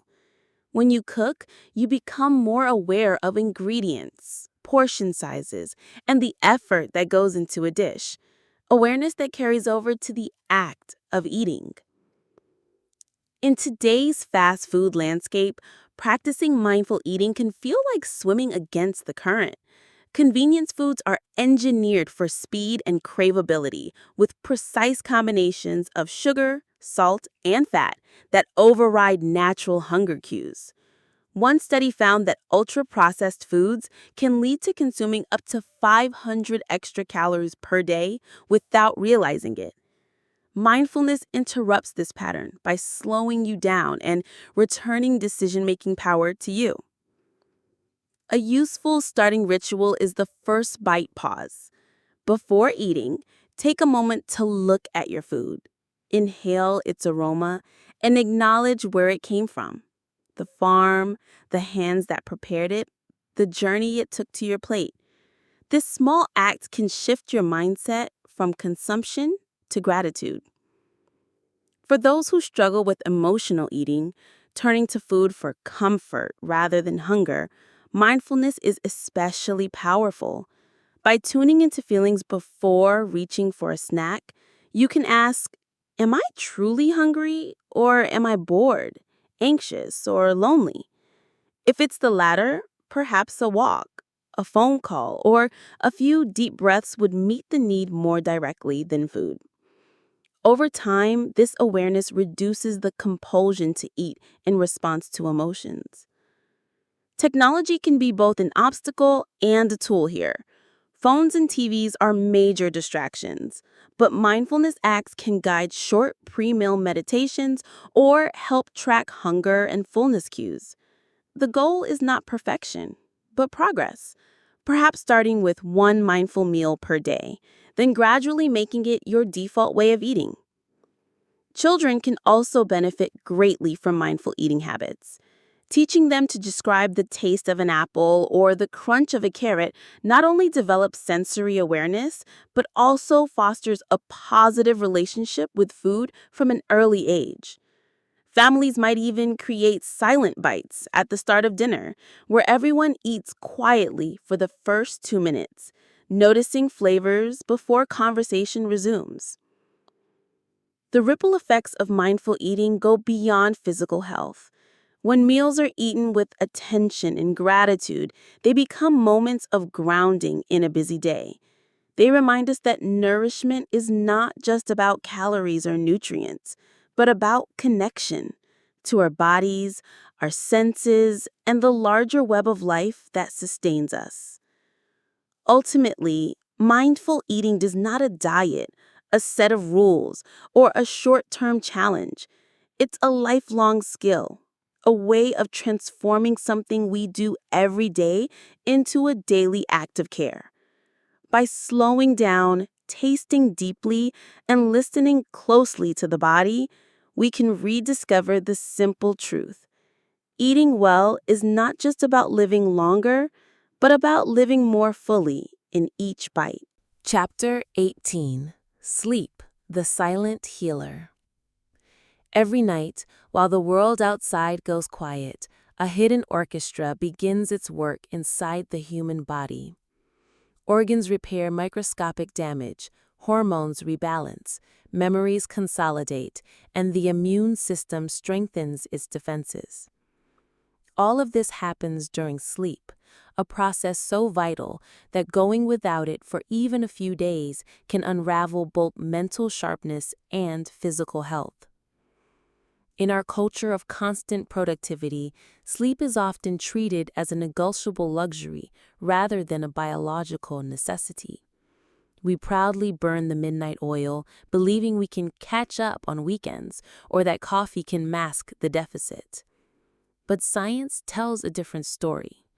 The body operates on a 24-hour circadian rhythm, and consistent, restorative sleep is the foundation for nearly every aspect of well-being.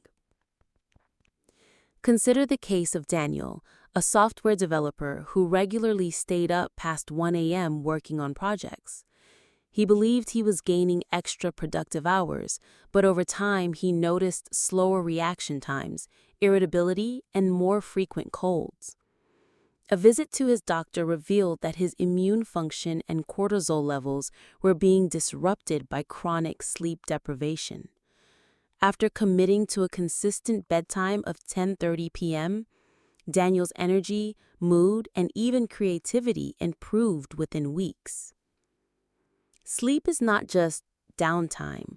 It occurs in cycles, each about 90 minutes, alternating between non-REM stage and REM stage. Non-REM sleep includes deep, slow-wave phases when the body focuses on tissue repair, immune defense, and the release of growth hormone. REM sleep, often associated with vivid dreams, is when the brain processes emotions, consolidates memories, and supports learning. Skipping or cutting short these cycles robs the body of critical functions that can't be replaced during waking hours. One overlooked aspect is how sleep interacts with metabolism. Short sleep duration has been linked to insulin resistance and increased appetite, partly because of hormonal shifts, decreased leptin, which signals fullness, and increased ghrelin, which signals hunger. This explains why people who are sleep deprived often crave high-calorie, sugary foods. Over time, this can contribute to weight gain and an elevated risk of type 2 diabetes. The environment you sleep in, your sleep sanctuary, plays a major role in rest quality. Darkness cues the pineal gland to produce melatonin, the hormone that signals to the body that it's time to rest.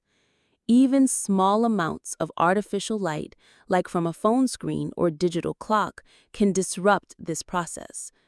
The ideal bedroom is cool, around 18 to 20 degrees Celsius, quiet, and completely dark.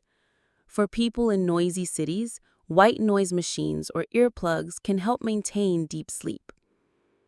Technology is a double-edged sword here. On one hand, it exposes us to blue light from screens, which delays melatonin release and shifts circadian rhythms later into the night. On the other, wearable devices and apps can track sleep stages, offering insights into patterns and potential disruptions. The key is to use technology strategically, for example, enabling night shift modes that reduce blue light and setting screen curfews at least an hour before bed. Cultural traditions once respected the body's need for rest. In many rural communities, people rose with the sun and wound down shortly after sunset. Even mid-afternoon naps, or siestas, are still embraced in parts of Spain and Latin America, aligning with natural dips in energy levels. While modern life may not always allow such rhythms, we can adapt them in smaller ways, dimming lights in the evening, keeping consistent sleep and wake times, even on weekends, and engaging in calming pre-bed rituals. One effective ritual is mind clearing. Many people lie in bed replaying the day's events or worrying about tomorrow. This mental noise can keep the body alert despite physical tiredness.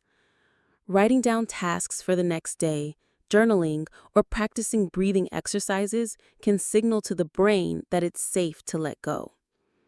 For instance, the 4-7-8 breathing technique, inhaling for 4 counts, holding for 7, exhaling for 8, slows the heart rate and triggers the parasympathetic nervous system. For those struggling with insomnia, it's crucial to avoid sleep pressure. Lying in bed for long periods awake can create anxiety around sleep itself. Sleep specialists often recommend getting up and doing something relaxing without bright light exposure until drowsiness returns, rather than forcing the body to sleep on command. Over time, this reconditions the brain to associate the bed with rest rather than frustration. There's also a connection between sleep and emotional resilience. During REM sleep, the brain replays emotional experiences from the day and helps neutralize their intensity. Without enough REM sleep, people may become more reactive to stress, less patient, and less capable of handling challenges. This is one reason why arguments and irritability spike after just one poor night's rest. Shift workers face unique challenges, as their schedules often conflict with natural circadian rhythms. For them, strategies like blackout curtains, light therapy, and strict meal timing can help minimize disruption. Even then, studies suggest shift work is associated with higher risks of cardiovascular disease and metabolic disorders, making proactive rest even more essential. The long-term stakes of sleep deprivation are sobering. Chronic lack of sleep has been linked to increased risks of Alzheimer's disease, heart disease, depression, and even certain cancers.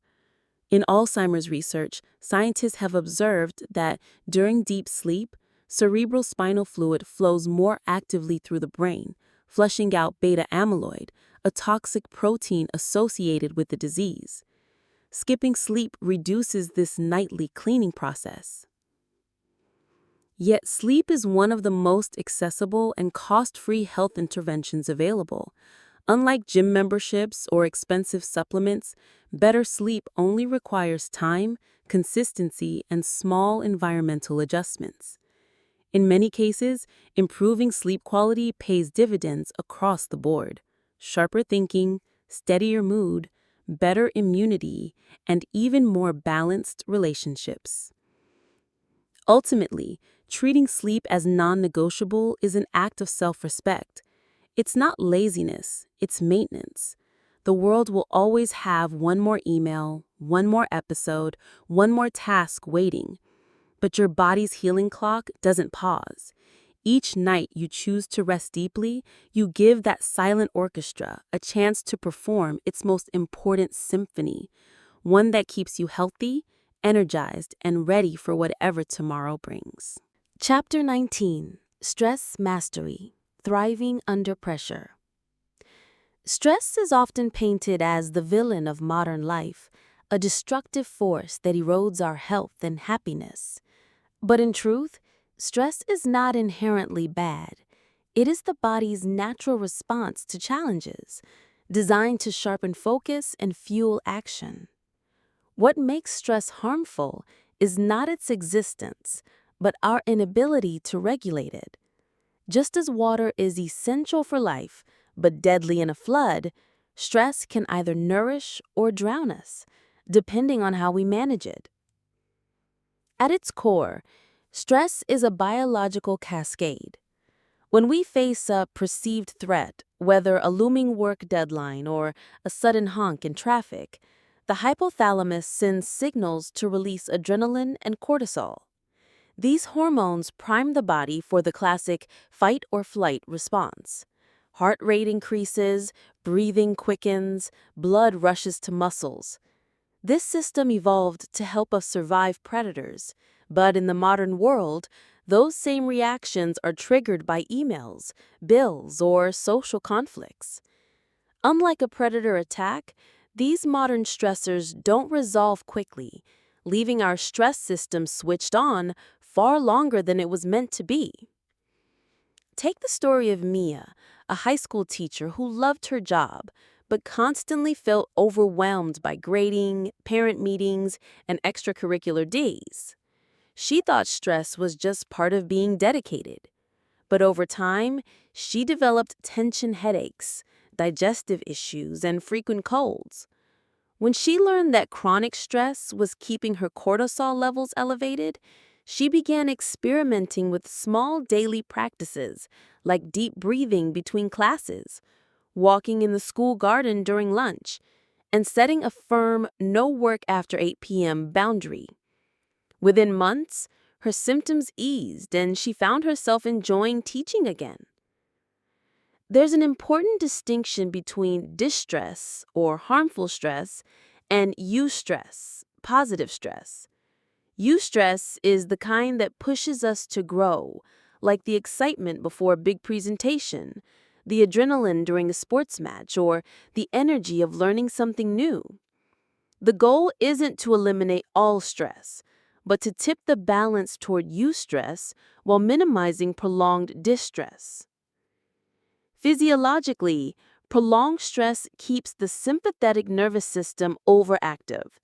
This can lead to high blood pressure, suppressed immunity, disrupted digestion, and even brain changes, especially in the hippocampus, a region critical for memory and emotional regulation. On the other hand, activating the parasympathetic nervous system, the rest and digest counterpart, counteracts these effects, lowering heart rate, improving digestion, and calming the mind. One of the simplest ways to shift into parasympathetic mode is controlled breathing. For example, box breathing, inhaling for 4 counts, holding for 4, exhaling for 4, and holding for 4. can be done discreetly in an office, a car, or even during a tense conversation. Studies show that slow, rhythmic breathing reduces cortisol and increases heart rate variability, a marker of resilience to stress. Another tool is reframing perception. Stress is amplified when we interpret events as threats rather than challenges. In a 2012 study at the University of Wisconsin, participants who believed stress was harmful had higher mortality rates, but those who viewed it as helpful did not show this increased risk, even when they experienced high stress levels. This suggests our mindset about stress plays a tangible role in how it affects our health. Physical activity is a well-documented stress regulator. Movement metabolizes excess stress hormones, releases endorphins, and improves mood. It doesn't require intense gym sessions. Even a brisk 10-minute walk, dancing in your living room, or light stretching can reset the nervous system. Athletes often describe entering a flow state during activity, a zone where the mind is fully absorbed in the present, leaving no room for stress chatter. Nutrition also influences stress resilience. Blood sugar fluctuations, for instance, can intensify feelings of anxiety and irritability. Skipping breakfast or relying on high-sugar snacks can set off a roller coaster of glucose spikes and crashes, making stress harder to manage. Including complex carbohydrates, lean protein, and healthy fats in each meal helps stabilize energy and mood throughout the day. Another underestimated factor is social connection. Human beings are wired for community, and isolation amplifies stress responses. A simple conversation with a trusted friend can lower blood pressure and reduce perceived stress. Even acts of kindness towards strangers trigger the release of oxytocin, a hormone that buffers against the harmful effects of cortisol. Of course, stress mastery isn't about avoiding every difficult situation. Sometimes the growth we seek lies directly in discomfort. Think of public speaking. For many, it's nerve-wracking. But each time you face it, the brain learns that the threat is survivable, gradually reducing the stress response. This process, known as stress inoculation, builds long-term resilience. Mindfulness practices such as meditation or body scanning offer another pathway to stress mastery. By training attention to remain in the present moment without judgment, we interrupt the cycle of worrying about the past or future, two major sources of mental stress. Neuroscientific research shows that regular mindfulness practice can shrink the amygdala, the brain's fear center, while strengthening connections in the prefrontal cortex, responsible for rational decision-making. Even our environment plays a role.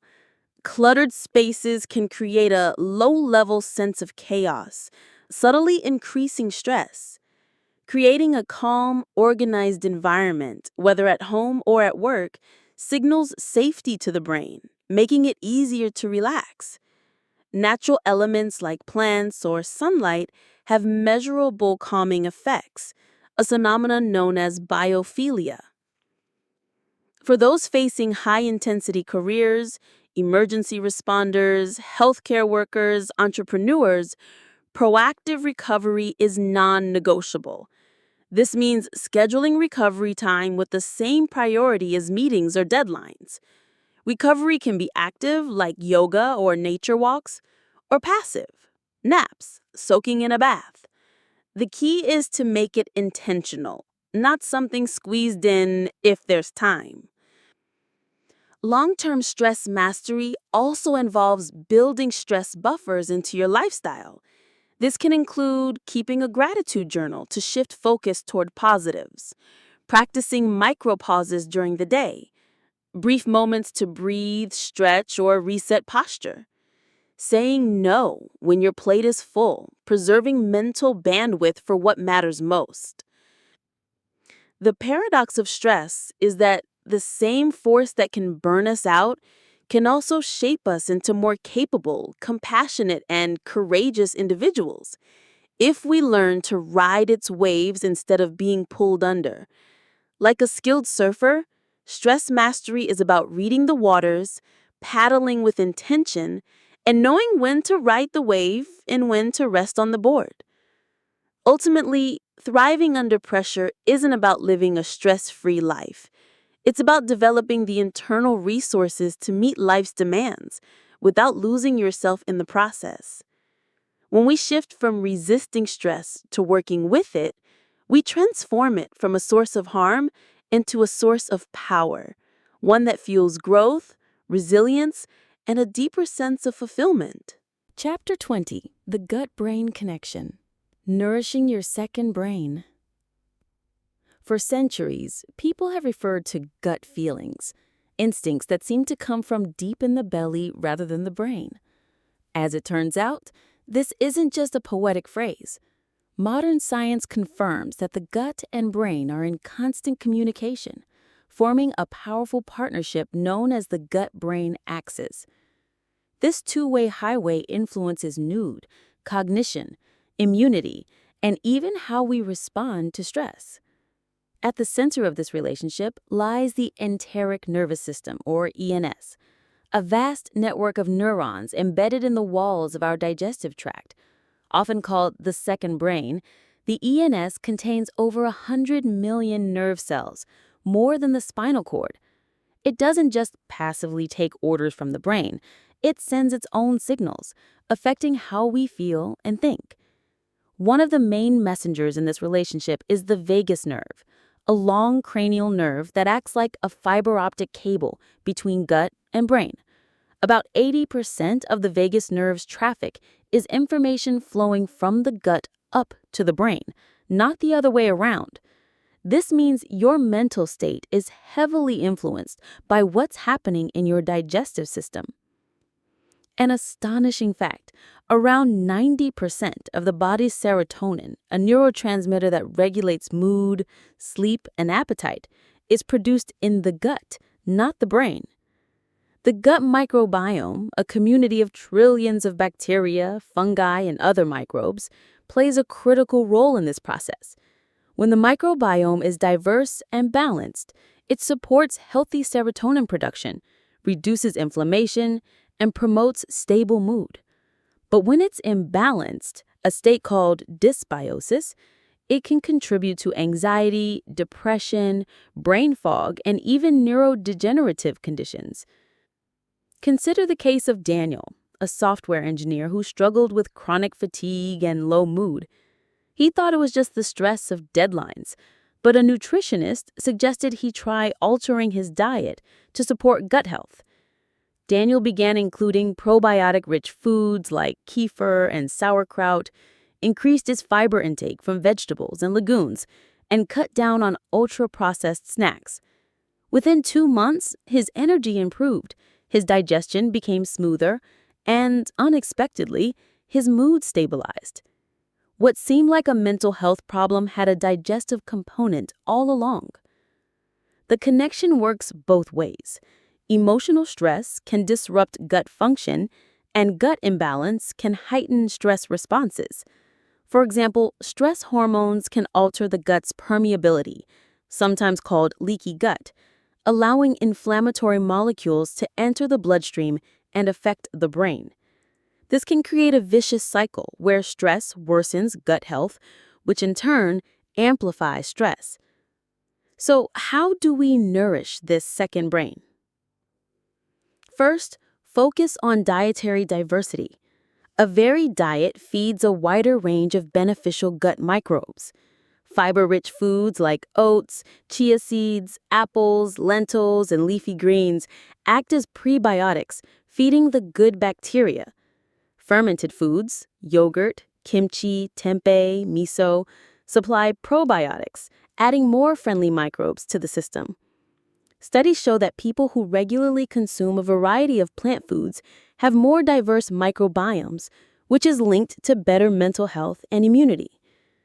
But on Nudioxtate diceps, Ultra-processed foods, artificial sweeteners, and excessive alcohol can disrupt microbiome balance and increase inflammation.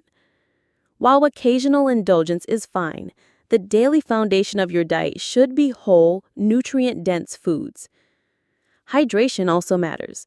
The gut lining depends on adequate fluids to function properly, and dehydration can slow digestion, leading to discomfort and altered microbial activity.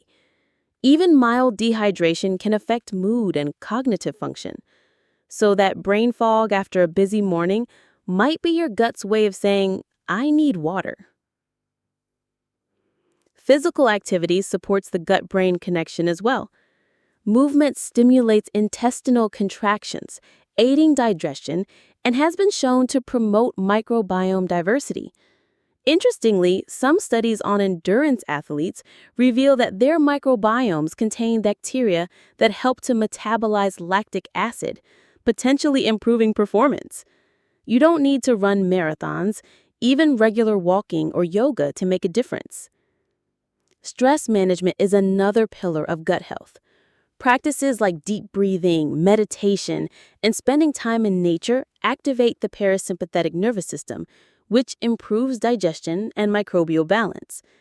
The gut is especially sensitive to chronic stress, so integrating small relaxation rituals into your day, such as drinking herbal tea in silence or taking a slow, mindful walk, can have disproportionate benefits.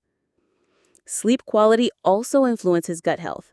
Irregular sleep patterns can disrupt the microbiome and increase inflammation, while healthy gut bacteria help regulate circadian rhythms and sleep-promoting hormones like melatonin. Think of it as a feedback loop. Good sleep supports the gut, and a healthy gut supports better sleep. A practical daily plan to strengthen the gut-brain axis might look like this. Breakfast: overnight oats with chia seeds, blueberries, and a spoonful of yogurt. Mid-morning: a short walk outside, deep breathing, and a glass of water. Lunch: lentil salad with mixed greens and avocado, and fermented vegetables. Snack: a handful of almonds and an apple. Evening: herbal tea, light stretching, and screen-free time before bed. But beyond food and lifestyle, cultivating awareness of the gut's signals is essential. We often ignore mild digestive discomfort, mood dips after certain meals, or cravings for processed foods as mere quirks. In reality, these can be messages from the second brain, urging us to pay attention. For instance, if you notice a consistent energy crash an hour after lunch, it could be due to refined carbs, causing a rapid blood sugar drop, which also affects brain function. Swapping white bread for whole grains or adding protein can stabilize both gut and mental energy. Emerging research even suggests that specific probiotics, called psychobiotics, can directly influence mental health by producing neurotransmitters and modulating the stress response. While this is a growing field, the idea that we might one day treat anxiety or depression partly through targeted gut support is both exciting and empowering. The gut-brain connection reminds us that mental and physical health are not separate silos, but an integrated system. Nourishing one nourishes the other. In a culture that often separates body from mind, understanding this partnership allows us to approach wellness with more depth and nuance. Ultimately, your gut is more than a digestion machine. It's an active participant in shaping your mood, resilience, and overall vitality.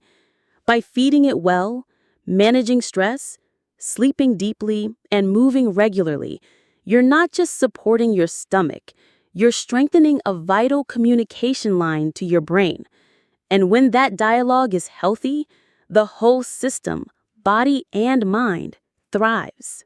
Chapter 21: Movement as Medicine: How Exercise Shapes Your Health. We often think of exercise as a way to burn calories or build muscle, but its benefits extend far beyond appearance. Movement is, quite literally, medicine, a powerful, multifaceted treatment for body and mind.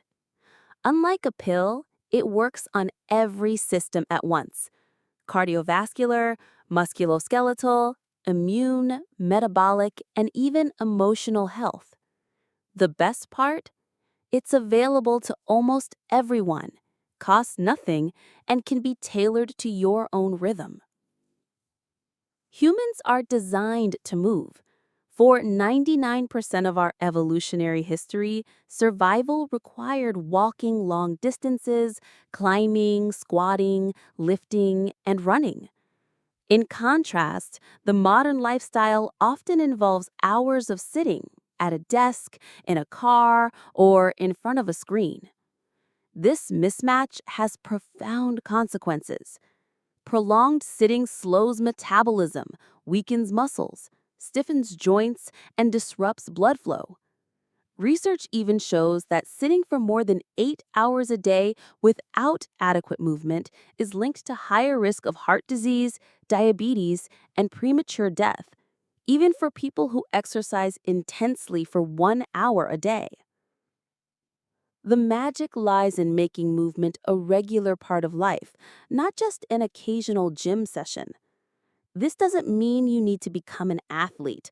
The benefits start with small, consistent actions. For example, a study from the British Journal of Sports Medicine found that just 11 minutes of brisk walking per day was associated with reduced risk of early death. 11 minutes, shorter than the time it takes to scroll through your social media feed. Take Sarah, a 52-year-old office manager. She believed exercise meant hour-long sessions at the gym, which she found exhausting and hard to maintain. After learning about movement snacks, short bursts of activity throughout the day, she changed her approach. She began doing 5 minutes of stretching in the morning, took the stairs instead of the elevator, walked to a nearby cafe at lunch, and danced to her favorite song while cooking dinner. 6 months later, her blood pressure dropped, her back pain eased, and her mood improved. She never once stepped on a treadmill. Exercise's impact on mental health is equally striking. Physical activity stimulates the release of endorphins, the body's natural mood boosters, and increases brain-derived neurotrophic factor, a protein that supports the growth of new neurons. Regular movement has been shown to be as effective as antidepressant medication for mild to moderate depression in some cases. It also reduces anxiety, improves sleep, and sharpens focus. The connection between movement and brain health doesn't end there. Activities that require coordination, like dancing, martial arts, or even learning a new sport, engage multiple brain regions, strengthening neural connections and improving cognitive flexibility. In older adults, such activities can delay cognitive decline and enhance memory. From a physical perspective, exercise is one of the most effective tools for managing inflammation, a root cause of many chronic diseases. Moderate regular activity reduces levels of inflammatory markers in the blood, improves insulin sensitivity, and supports healthy immune function. Interestingly, excessive intense training without adequate rest can have the opposite effect, increasing inflammation and stress hormones. Balance is key. The question then becomes, what type of movement is best? The truth is, the best exercise is the one you enjoy and will keep doing. That said, combining different forms of activity offers the most benefits. Cardiovascular training, walking, cycling, or swimming, strengthens the heart and lungs, improves circulation, and boosts stamina.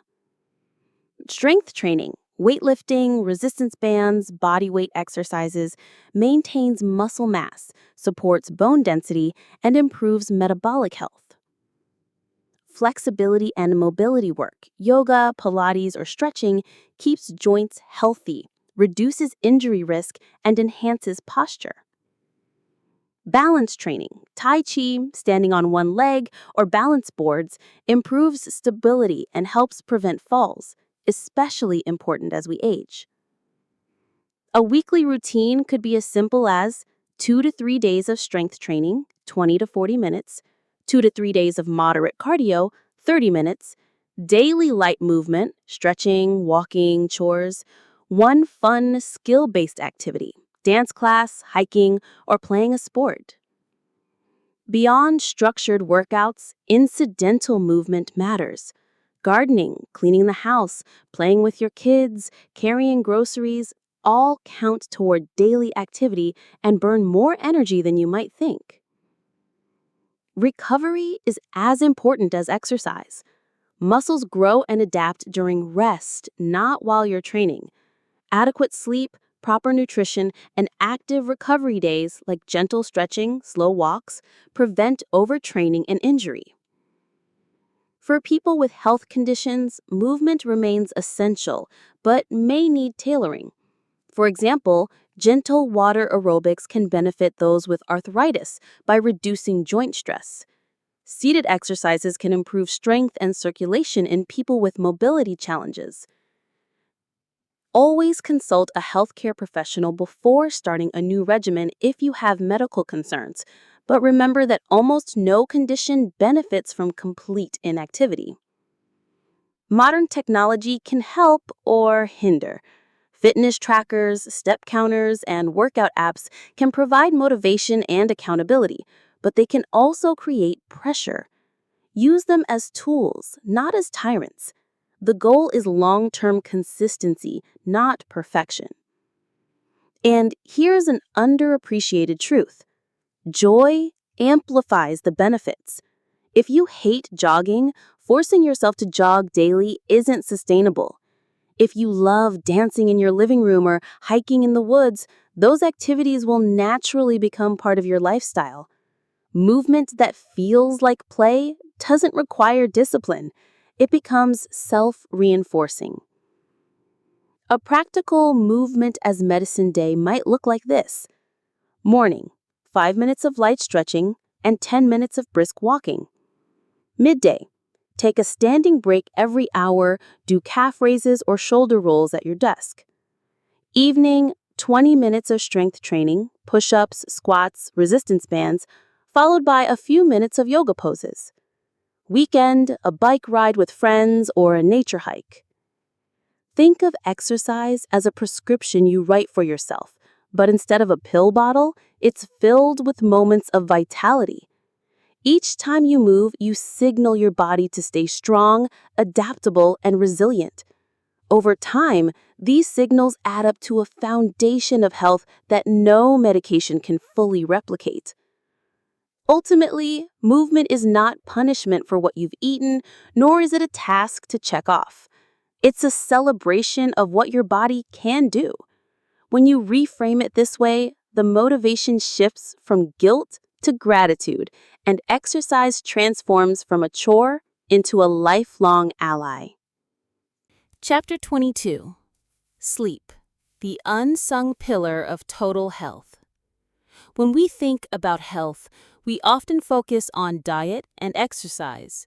Sleep, however, is the silent third pillar, and without it, the others crumble. You can eat clean and train daily, but if you consistently shortchange your sleep, your body and mind will eventually pay the price. Sleep is not wasted time. It is an active, dynamic process during which the body repairs tissues, consolidates memories, regulates hormones, and clears out toxins from the brain.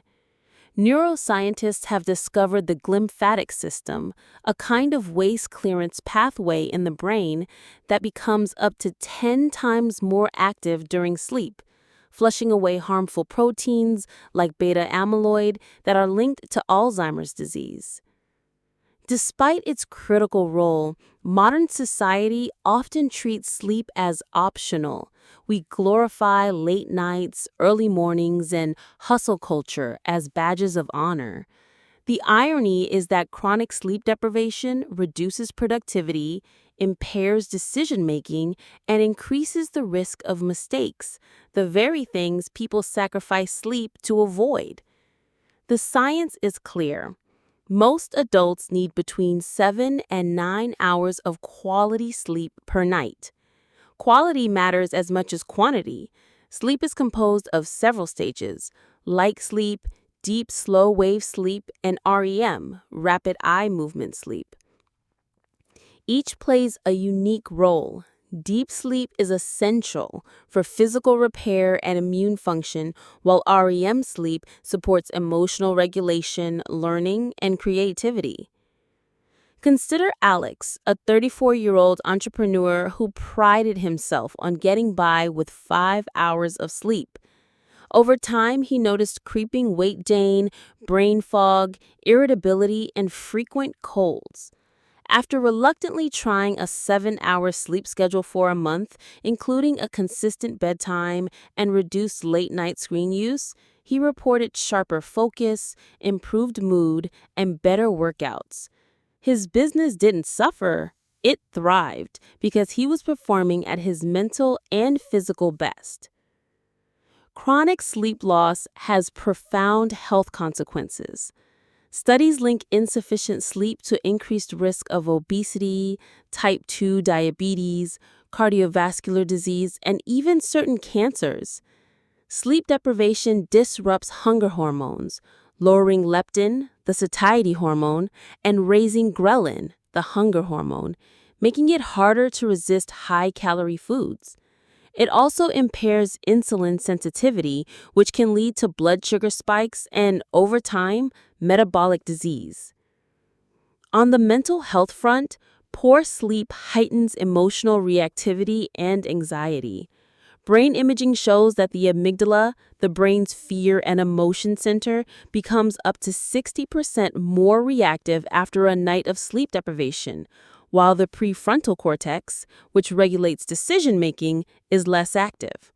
This explains why even small problems can feel overwhelming when you're tired. So, how can we improve sleep in a world filled with artificial light, round-the-clock entertainment, and constant demands? The answer lies in sleep hygiene, the set of habits and environmental factors that promote restful, restorative sleep. Number 1, keep a consistent sleep schedule. Your body runs on a circadian rhythm, an internal 24-hour clock influenced by light and darkness. Going to bed and waking up at the same time every day, even on weekends, strengthens this rhythm and makes falling asleep easier. Create a wind-down routine.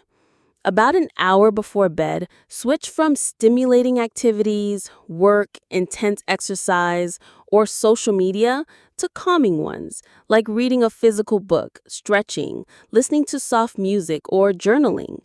This signals your body that sleep is coming. Control light exposure.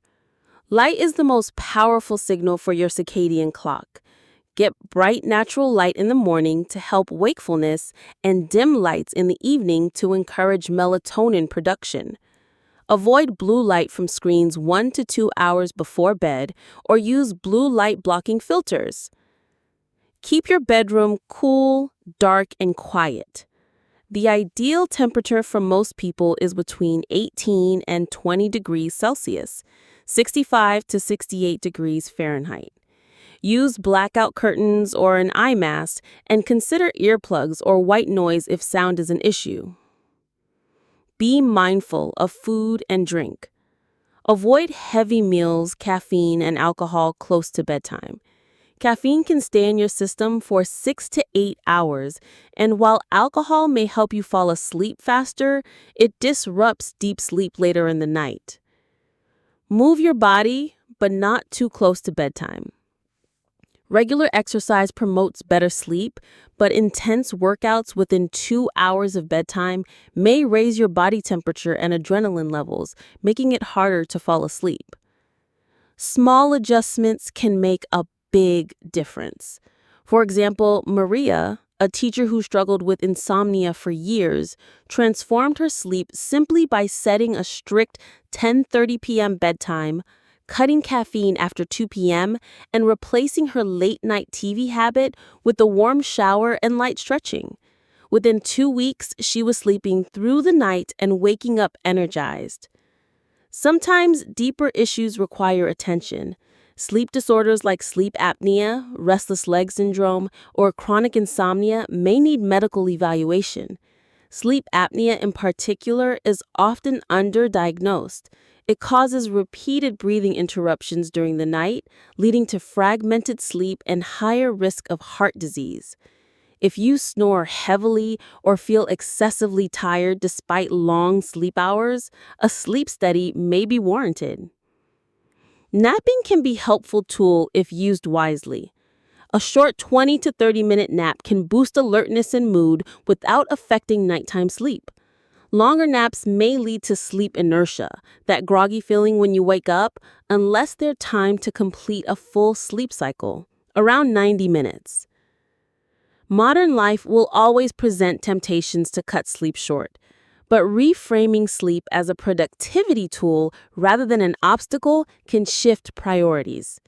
As Dr. Matthew Walker, a leading sleep researcher, puts it, sleep is the single most effective thing we can do to reset our brain and body health each day.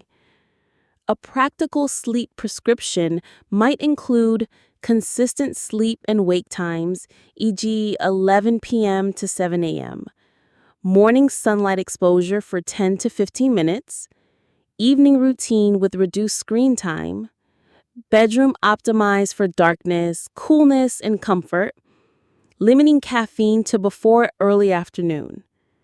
When you give your body the deep, uninterrupted rest it needs, you're not just avoiding disease, you're building the foundation for mental clarity, emotional balance, physical strength, and resilience.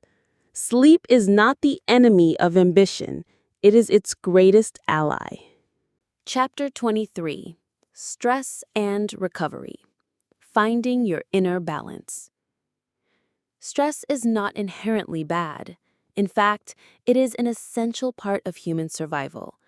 Our ancestors relied on the stress response, the rapid release of adrenaline and cortisol, to escape predators, hunt for food, and adapt to changing environments. This fight-or-flight mechanism is still useful today in short bursts, helping us meet deadlines, give public presentations, or react quickly to danger. The problem arises when stress becomes chronic, when the body remains in a heightened state for days, weeks, or even months.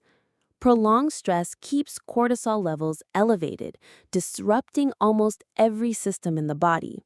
It weakens immunity, raises blood pressure, impairs digestion, disturbs sleep, and accelerates aging.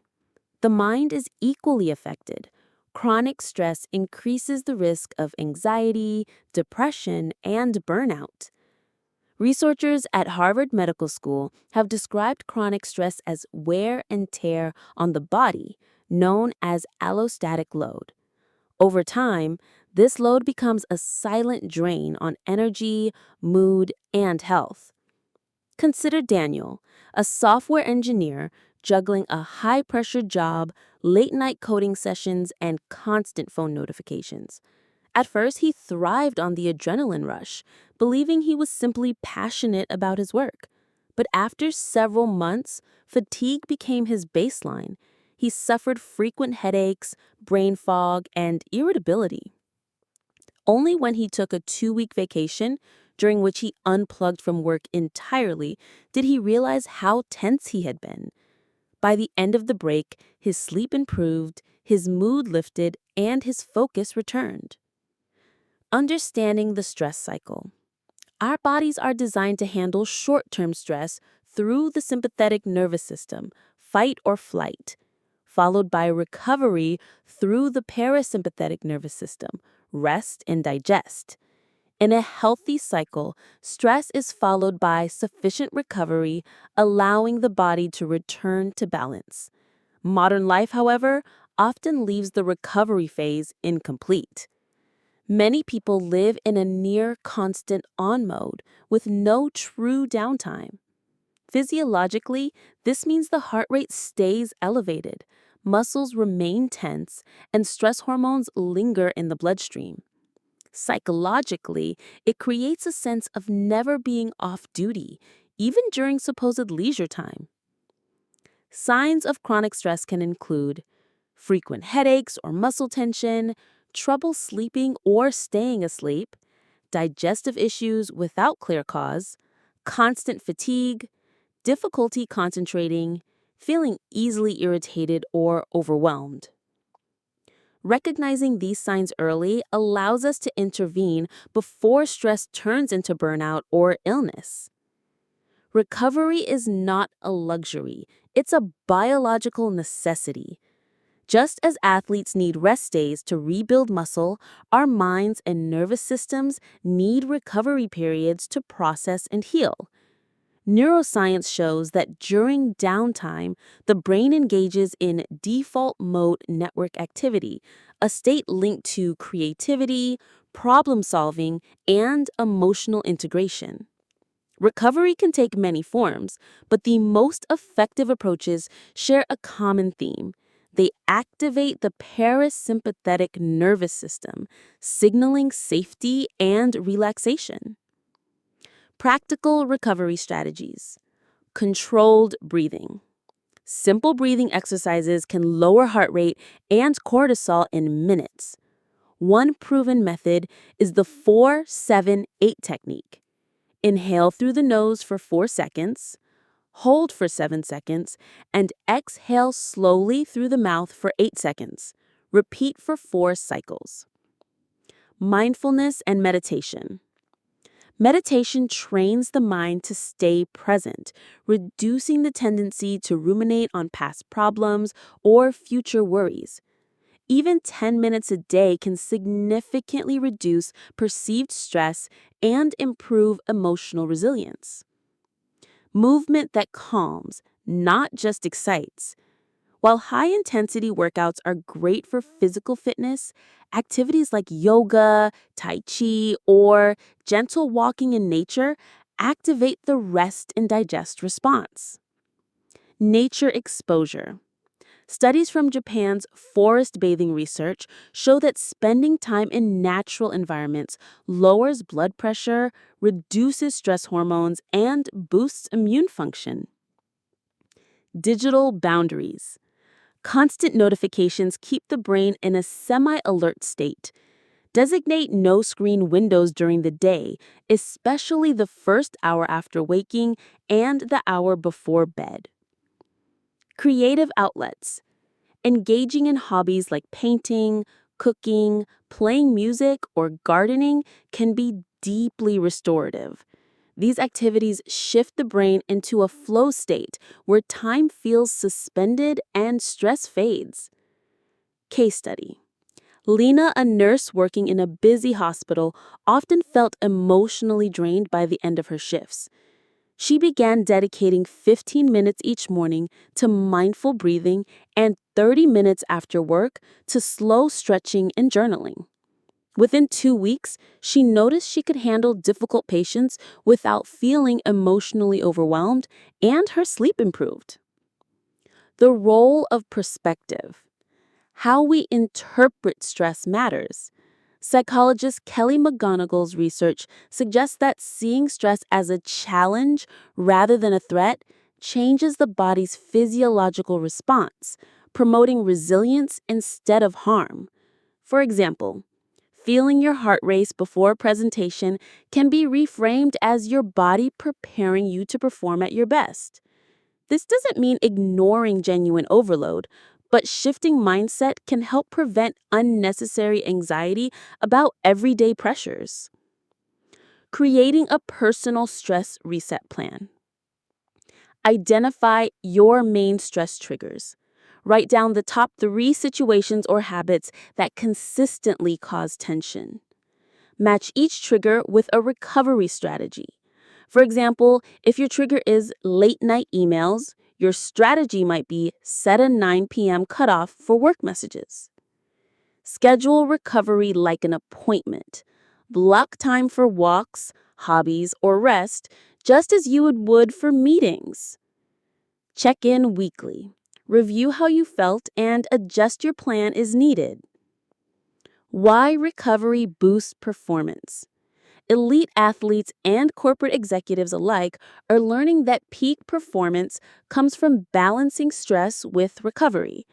This balance improves not only physical health, but also creativity, decision making, and emotional stability.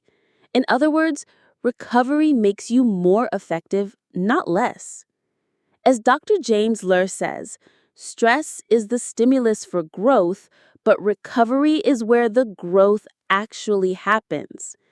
By seeing recovery as a non negotiable part of life, not something to earn only after exhaustion, we create space for the body and mind to thrive.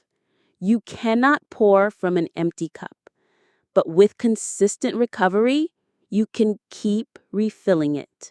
Chapter 24. The Gut Health Connection. Why your microbiome matters.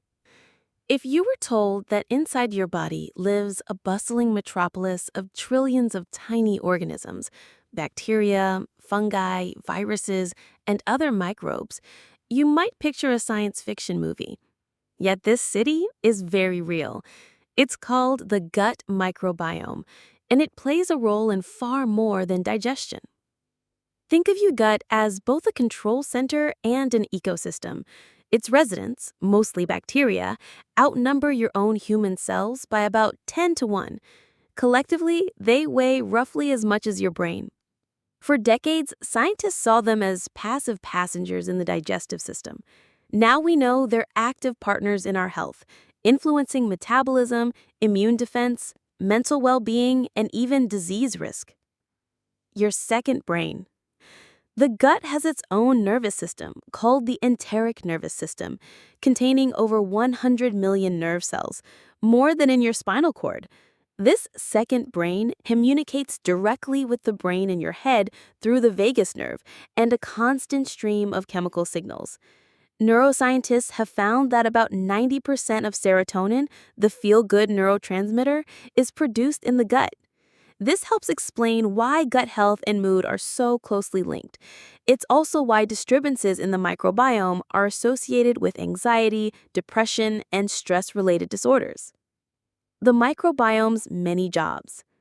A healthy microbiome breaks down food into nutrients the body can absorb, produces vitamins such as vitamin K and some B vitamins, regulates the immune system to prevent excessive inflammation, fights harmful microbes by competing for space and resources, helps manage weight by influencing how we store and burn fat, communicates with the brain to affect mood, appetite, and cognition. When this balance is disrupted, a state called dysbiosis, problems arise. Dysbiosis has been linked to obesity, autoimmune diseases, allergies, irritable bowel syndrome or IBS, type 2 diabetes, and even Alzheimer's disease. Modern life versus the microbiome. Unfortunately, modern lifestyles can be tough on gut bacteria. Diets high in processed foods, refined sugar, and unhealthy fats starve beneficial microbes of the fiber they need. Overuse of antibiotics wipes out not only harmful bacteria, but also helpful ones. Chronic stress, poor sleep, and lack of physical activity all contribute to microbial imbalance. Consider Mia, a marketing manager who lived on coffee, pastries, and takeout. She often felt bloated, fatigued, and had frequent mood swings. Her doctor's tests didn't show any major disease, but a nutritionist suspected gut imbalance. Within 6 weeks of adding more vegetables, fermented foods, and stress management practices, Mia noticed fewer digestive issues and more stable energy levels. Feeding your microbial city. You can't control every factor affecting your microbiome, but daily choices make a huge difference. 1. Eat more fiber. Beneficial bacteria thrive on dietary fiber, particularly prebiotic fiber found in foods like onions, garlic, leeks, asparagus, bananas, apples, and oats. Aim for at least 25 to 30 grams of fiber per day from a variety of plant sources. 2. Include fermented foods. Fermented foods like yogurt with live cultures, kefir, sauerkraut, kimchi, miso soup, and kombucha contain probiotics, live bacteria, that can help restore balance in the gut. 3. Limit ultra-processed foods. Highly processed snacks, sugary drinks, and artificial sweeteners reduce microbial diversity, making the gut more vulnerable to harmful bacteria. 4. Stay hydrated.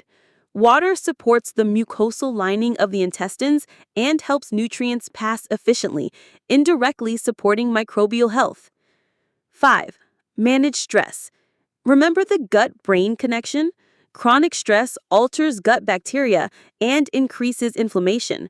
Practices like meditation, deep breathing, or light exercise can protect your microbiome. 6. Sleep well. Research shows that even short-term sleep deprivation can negatively shift the microbiome. Strive for 7 to 9 hours of quality sleep each night. The antibiotic caution. Antibiotics can be life-saving, but they are blunt tools that kill beneficial and harmful bacteria alike.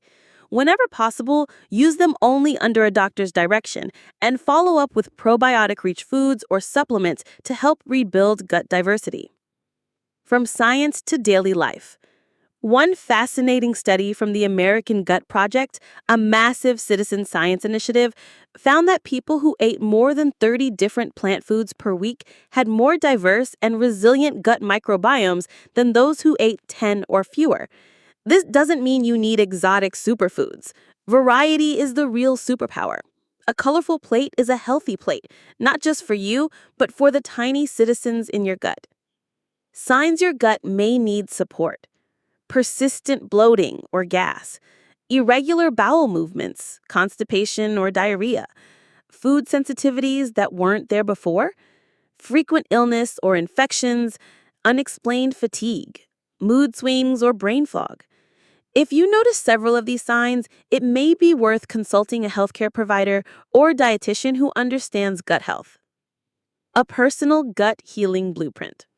Start the day with fiber. For example, oatmeal topped with berries, chia seeds, and a sprinkle of walnuts. Add one fermented food daily.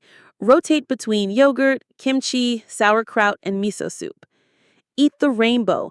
Aim for at least 5 different colors of plants in your meals each day.